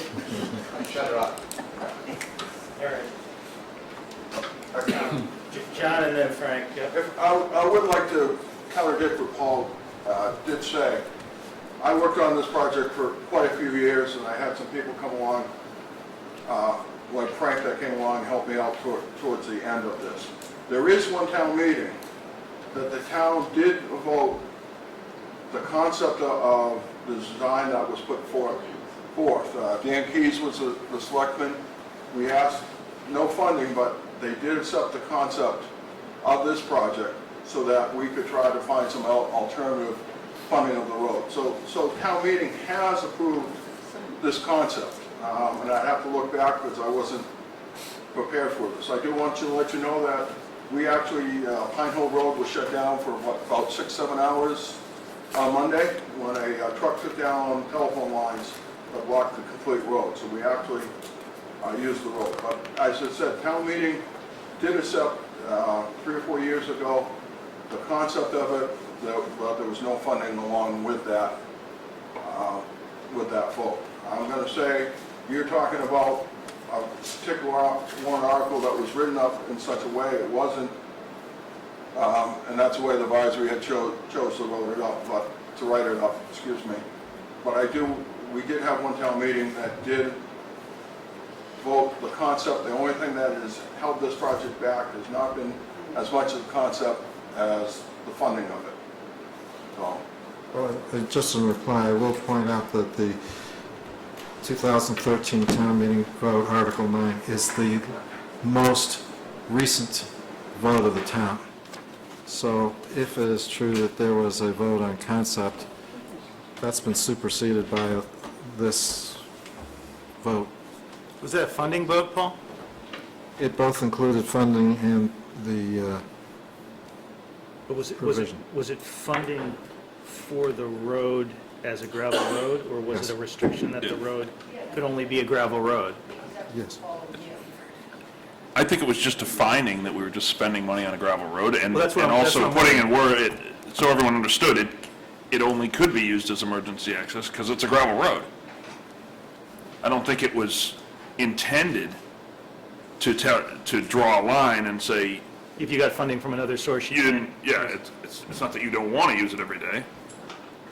I think it was that it was a very small, I honestly didn't think it was enough money. I mean, they pulled it off, the plan to do it, but it only is an emergency access road right now. It would fall apart in a week. But the point was, I believe advisory made a compromise between the pros and the cons and came up with this. Frank? Frank Cass, South Main Street. When Paul says that it wasn't supported, it was not funded when we went for the funds for the full thing, when the Pine Hill School Road Committee put something forward, I think it was for some $500 and some odd $1,000 to do the road. It did not pass the two-thirds, but did receive overwhelming support. It was a 166 in favor, 99 against. So it didn't make the two-thirds. So it wasn't that people, I think, didn't want the road. At that point in time, they did not want to spend the money. So That was we the hear, 2011 town meeting, and the request was $440,228. okay, right, so it was 166 in favor and 99 against. So there was, and there were actually very few Pine Hill parents there. I think that they thought it was a no-brainer. They thought, this is only common sense. You know, we didn't take the high price spread as far as the project we picked the lowest one, and they just thought it was going to be no problem passing. So there might be some individual vocal support, people who are against the project, but I think overwhelmingly, it was the funding people were concerned about. I think in general, they're in favor of it. And this latest closure of the road is just a good example of things that can happen. If this is a systemic problem. It's not just for emergencies. It's every day up there. Every rainy day, every day after a snowstorm, every day when there's something with heavy parent involvement. We always say we want parent involvement, and then, you know, during one point in time, some people say, well, if those parents stay away from the school, there won't be a problem. You know, we want the parents at the school. And so I think in general, there is support for it from the general population. Frank, I'm not saying that we should or shouldn't build the road. I'm saying that town meeting should decide the issue of whether or not we build the road.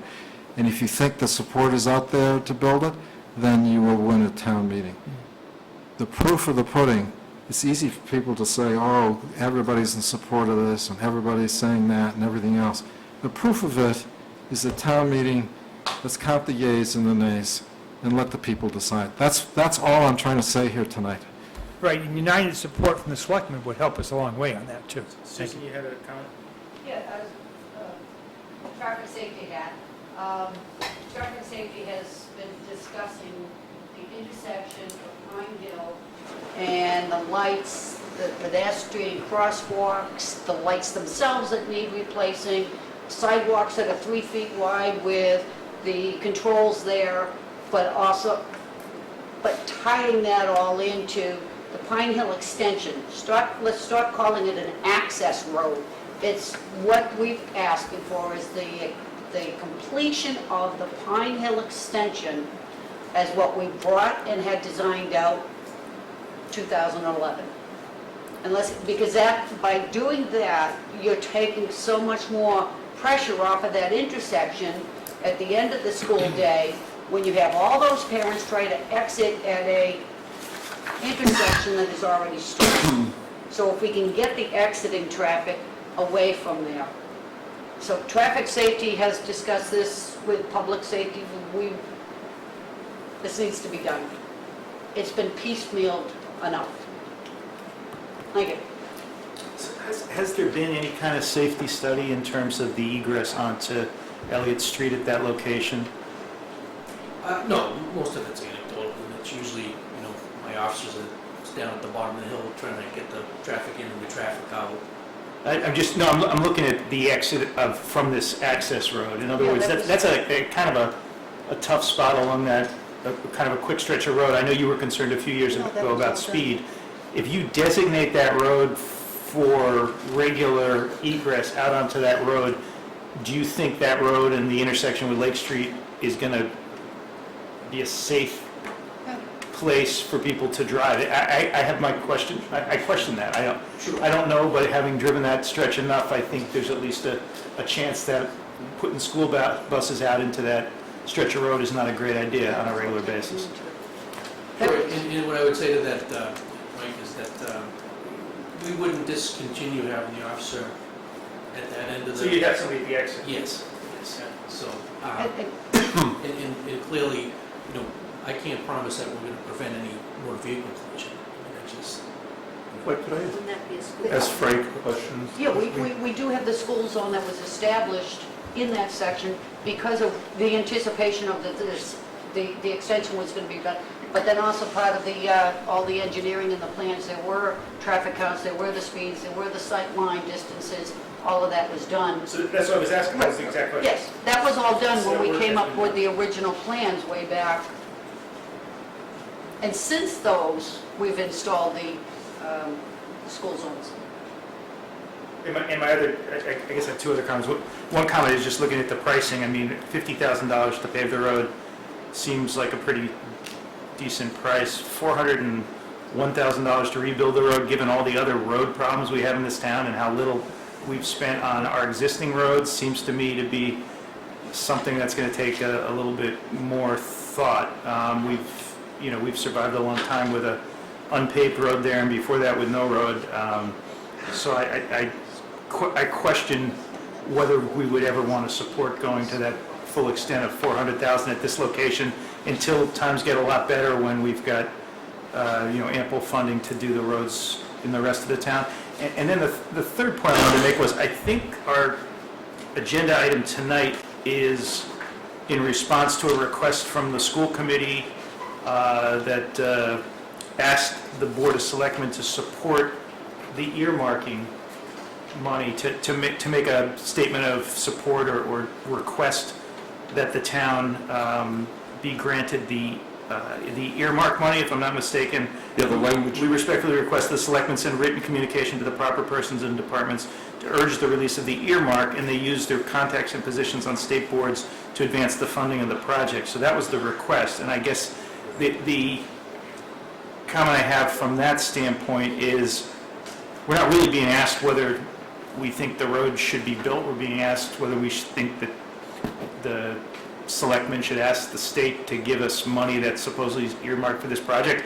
And if we had the money, or we knew we had the money, maybe the town meeting vote, if there was going to be one, would be favorable, because it wouldn't have anything to do with money. I don't know why we couldn't support asking for the earmark funds and leave the second part of it, the part Paul raised as a potential disagreement, leave that out of it for the time being.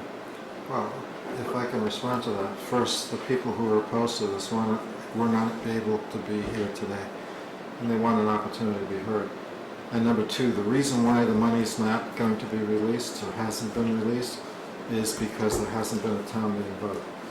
So this is a request that has no prospect of going anywhere without the town meeting vote. I think that disagree somewhat with that, Paul. The vote that had a funding price tag north of $400,000 didn't receive, it came close to receiving 2/3 vote. My calculation is 63% of the people at that town meeting supported it. Requesting that the earmark money be made available for this, to me, is I think a pretty simple request. I had a specific question for you, Frank, though, that in your motion to the Sherborn School Committee on May 10th, 2016, your motion was to use the funds, the plans funded by Article 14 of the April 28, 2009 Sherborn Annual Town Meeting. Do you remember how much that funding was? It was approximately $53,000. That's the project that John put forward, that he did all the research on and so forth. And he basically went to town meeting himself as a single person and put that forward, and the town voted to spend those plans. So we have those plans.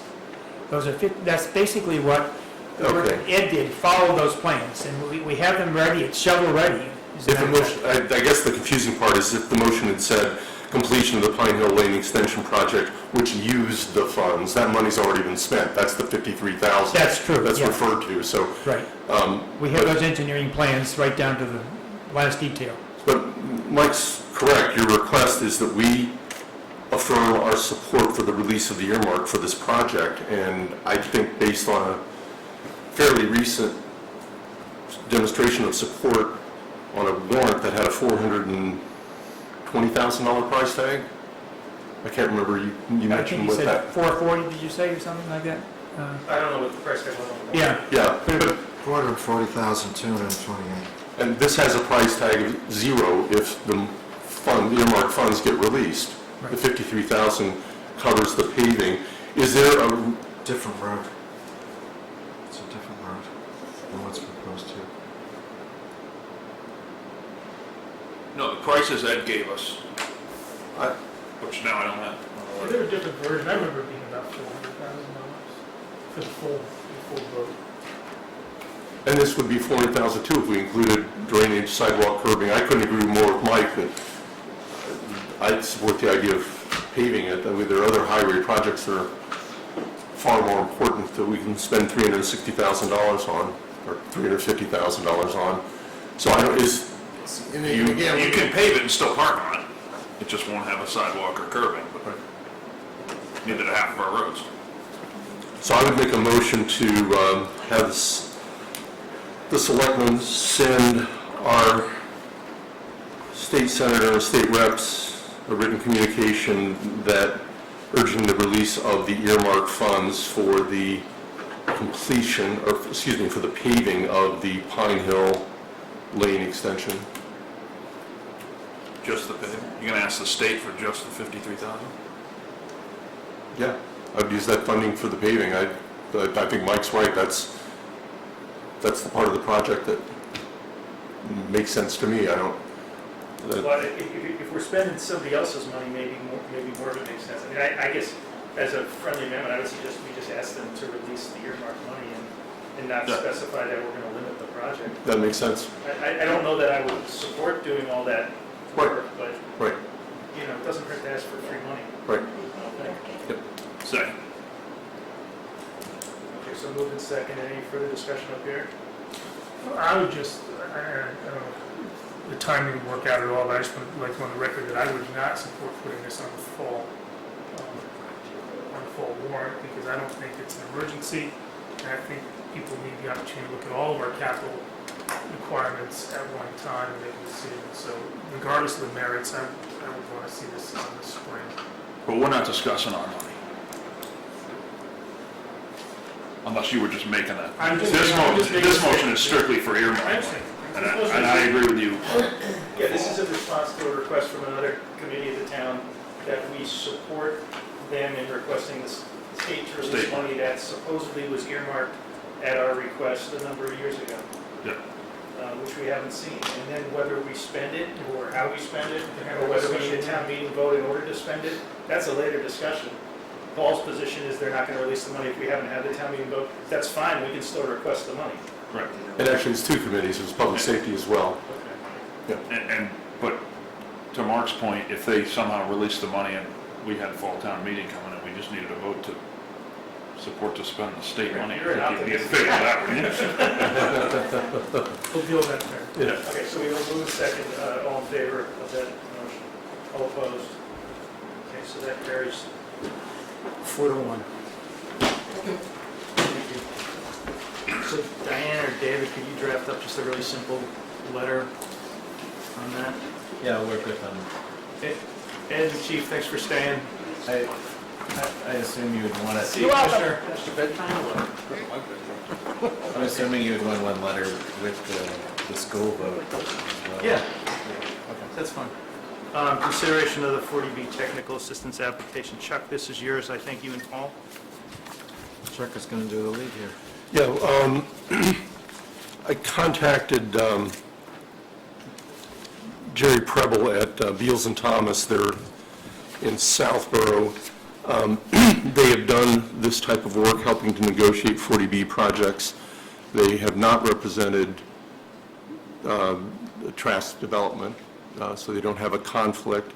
And they have agreed to help the town in reviewing these projects, and I think it's critical that we do so. They've agreed to come in on Monday to review the pending applications, and based on my prior experience with Beals and Thomas, I think consistent with Paul's and yours as well, Mike, I would recommend that we hire Beals and Thomas, look for authorization from the full board to enter into a contract with Beals and Thomas for the first two 40B projects, and it to be funded with the money that is provided by the Massachusetts Housing Authority. Are we guaranteed to get this money from mass housing? The way I understand it, we would definitely be guaranteed the 15 grand for our first application. The second one would be 10,000. But we would definitely get those? Yeah, they seem very positive about that. Okay. Apparently But there's I money have, available for the third, but that's discretionary. I'm sorry. I was just going to say, we're doing, it's 2 separate applications, one for each project. Oh, it won't continue on? If we get 6 applications, they're just going to shut us off? No, you would have to reapply per project. Why for can't the we apply for technical the assistance. fields? We could have. Why can't we apply now? Because it's closed. Yeah. That process is over, unfortunately. Yeah, but we spend money. Why can't we get some of our money back? No, I don't, that's. The whole point of the I don't think grant that's is how to it works. help you through the process, not to reimburse you for what you did or did not do afterwards. The grant doesn't cover what you're proposing. I'd just say to support Chuck on this. First, I commend Chuck for the work he's done on this, and I think Mike's also assisted greatly. Thank you both. I think it's important that the town have this kind of expert advice. I would also say that many people have suggested names to me, and probably to Chuck, and those people have been taken by one reason or another, or they have conflicts. Were they representing a party already, or? They're a party already. So I wanted to thank everybody for taking the time and thinking about it and offering names. But as we got into it, we found that they were taken or would decline or could not or had other commitments. So it wasn't that we had the full option of everybody or anything that we could choose. So we had, to some extent, take from what was available. Similarly, the grant program had a list of people who were eligible to be paid for under the grant.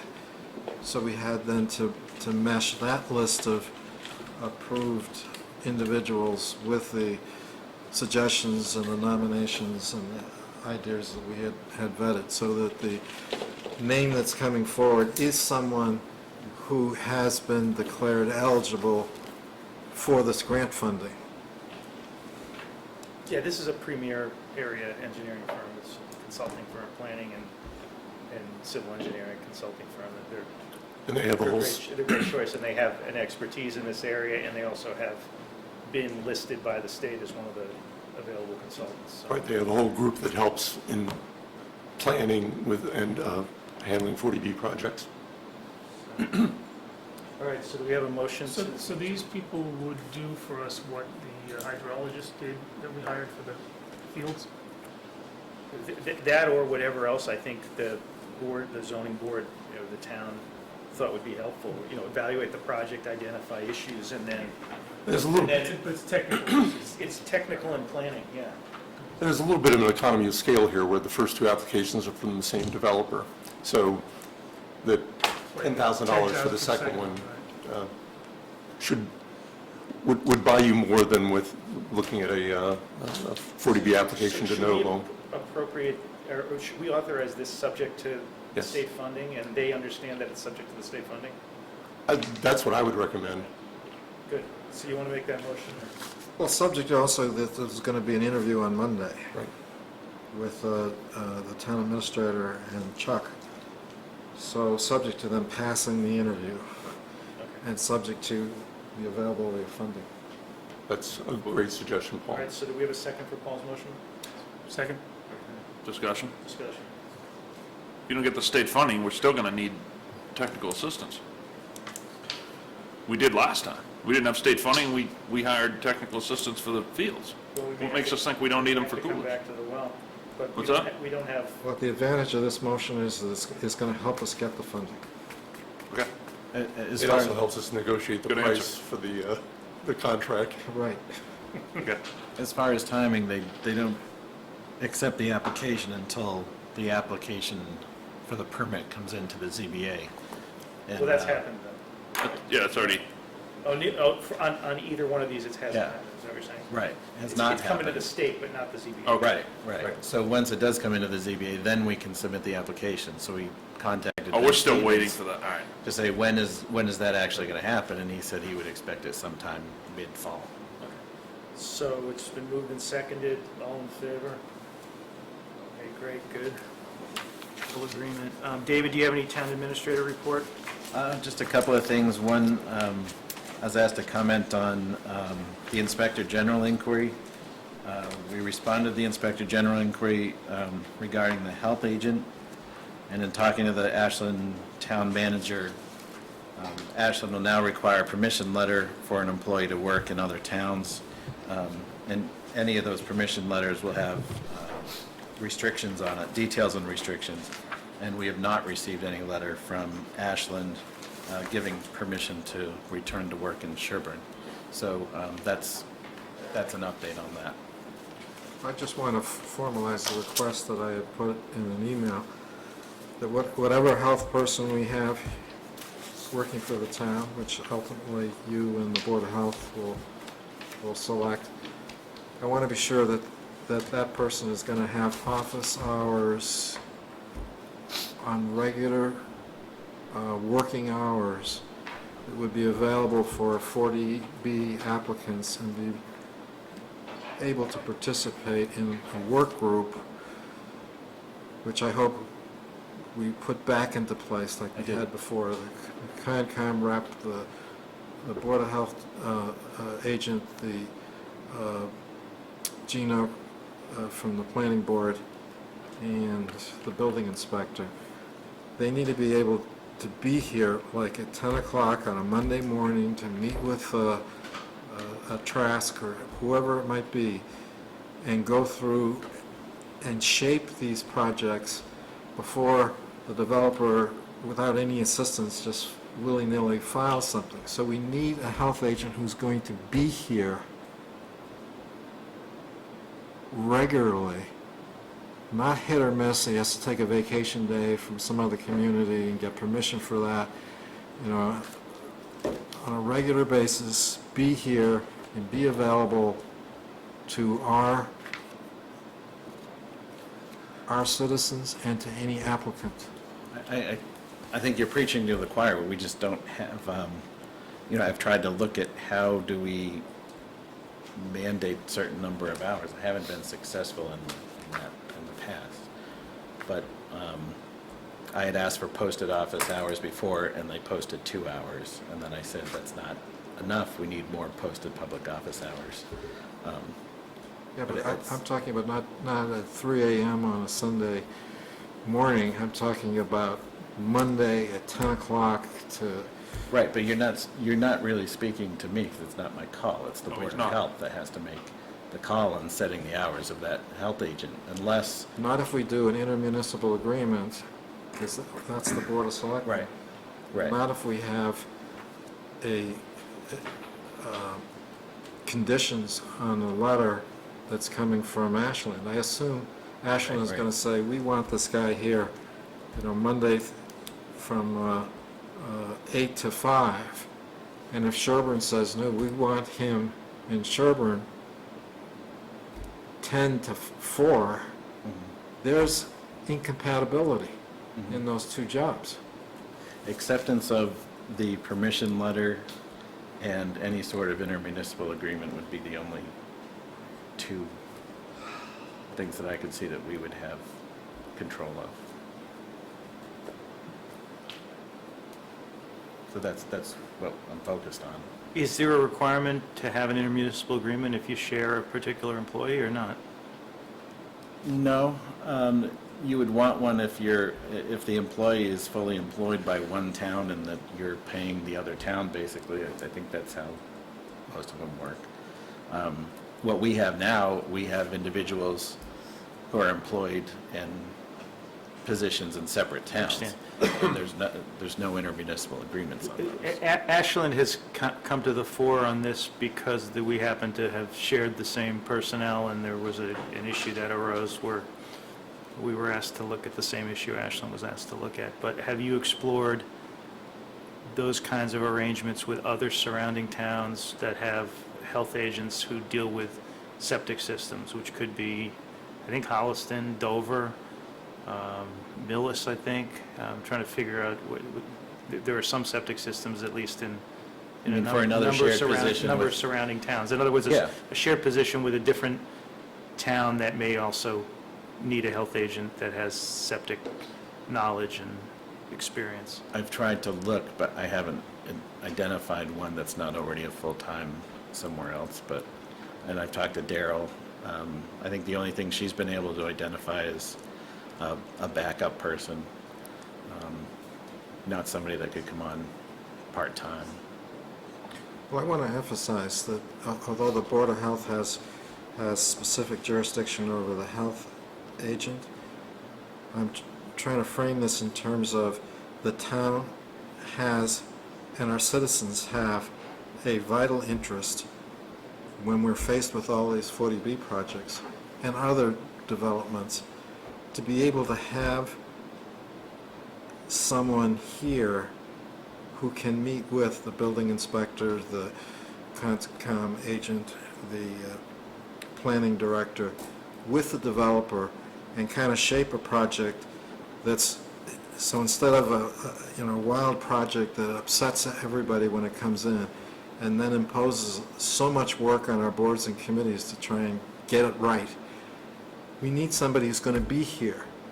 And so, yes, the Board of Health has a big stake in this, but so does every citizen of the town, and so does this Board of Selectmen, and so does all the regulatory boards in the town. Because we are going to end up spending a lot of money on consultants, on lawyers, and everything else if we miss the opportunity up front when someone comes in and says, I want to develop this parcel of property. By not shaping it then and engaging in that dialogue then we're off to confrontation and misunderstandings and all kinds of consequences that affect the whole town. Yeah, and I think that's why, that's why I'm convinced this town needs a director, and it should be based on bylaw. You have a town administrator in bylaw, finance director in bylaw, you voted for a strong fire chief, you voted for a strong police chief.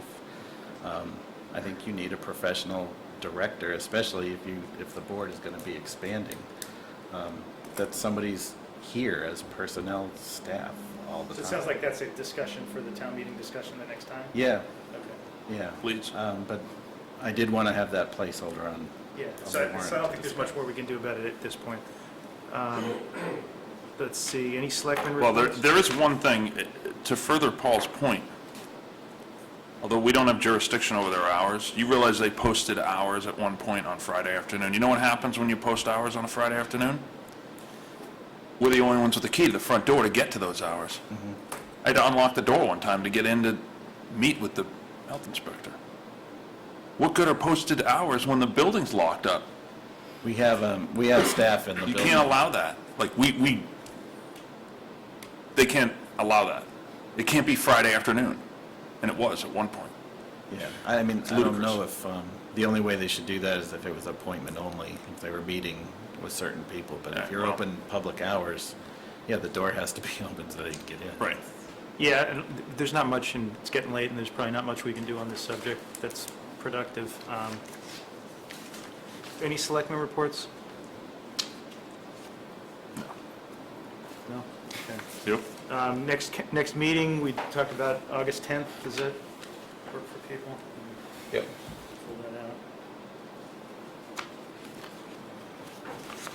Are we going to approve the minutes for June 9th and June 20th? Okay. Yep, you want to make that motion? I had a couple of typos on the, Diane, we're talking typos on the minutes, I think. Which meeting? May 25th, page Okay. 4, All right. the last paragraph, executive session. Chairman Giammo moved that the Board of Selectmen enter Oh. into executive session. The June You 9th, actually move enter, but maybe we should change it to enter. you prefer entire? The June 9th the first page of the June 9th meeting. Okay. Halfway down, Mr. Gorman has expressed interest Oh, instead of entered, and the last, I don't know if it's a typo or not, does anybody know if Roger Brown's has a D in his name, or he does? it does, yes. Okay, never mind. That's it. That's it. All right, I'd move to approve with, Second. okay, any discussion, all in favor? Aye, minutes approved, thanks. Diane, you're catching us up, look at this. We're not really being. Sean's disgusted. I think he's just, You got my calendar open? yeah. Okay, so August August 10th is 10th, good. it's 6 Yeah. o'clock, okay, great. And do we have a payroll warrant tonight? No, we don't, I called upstairs, but I'm not getting Do you want to do one after that, a meeting after that?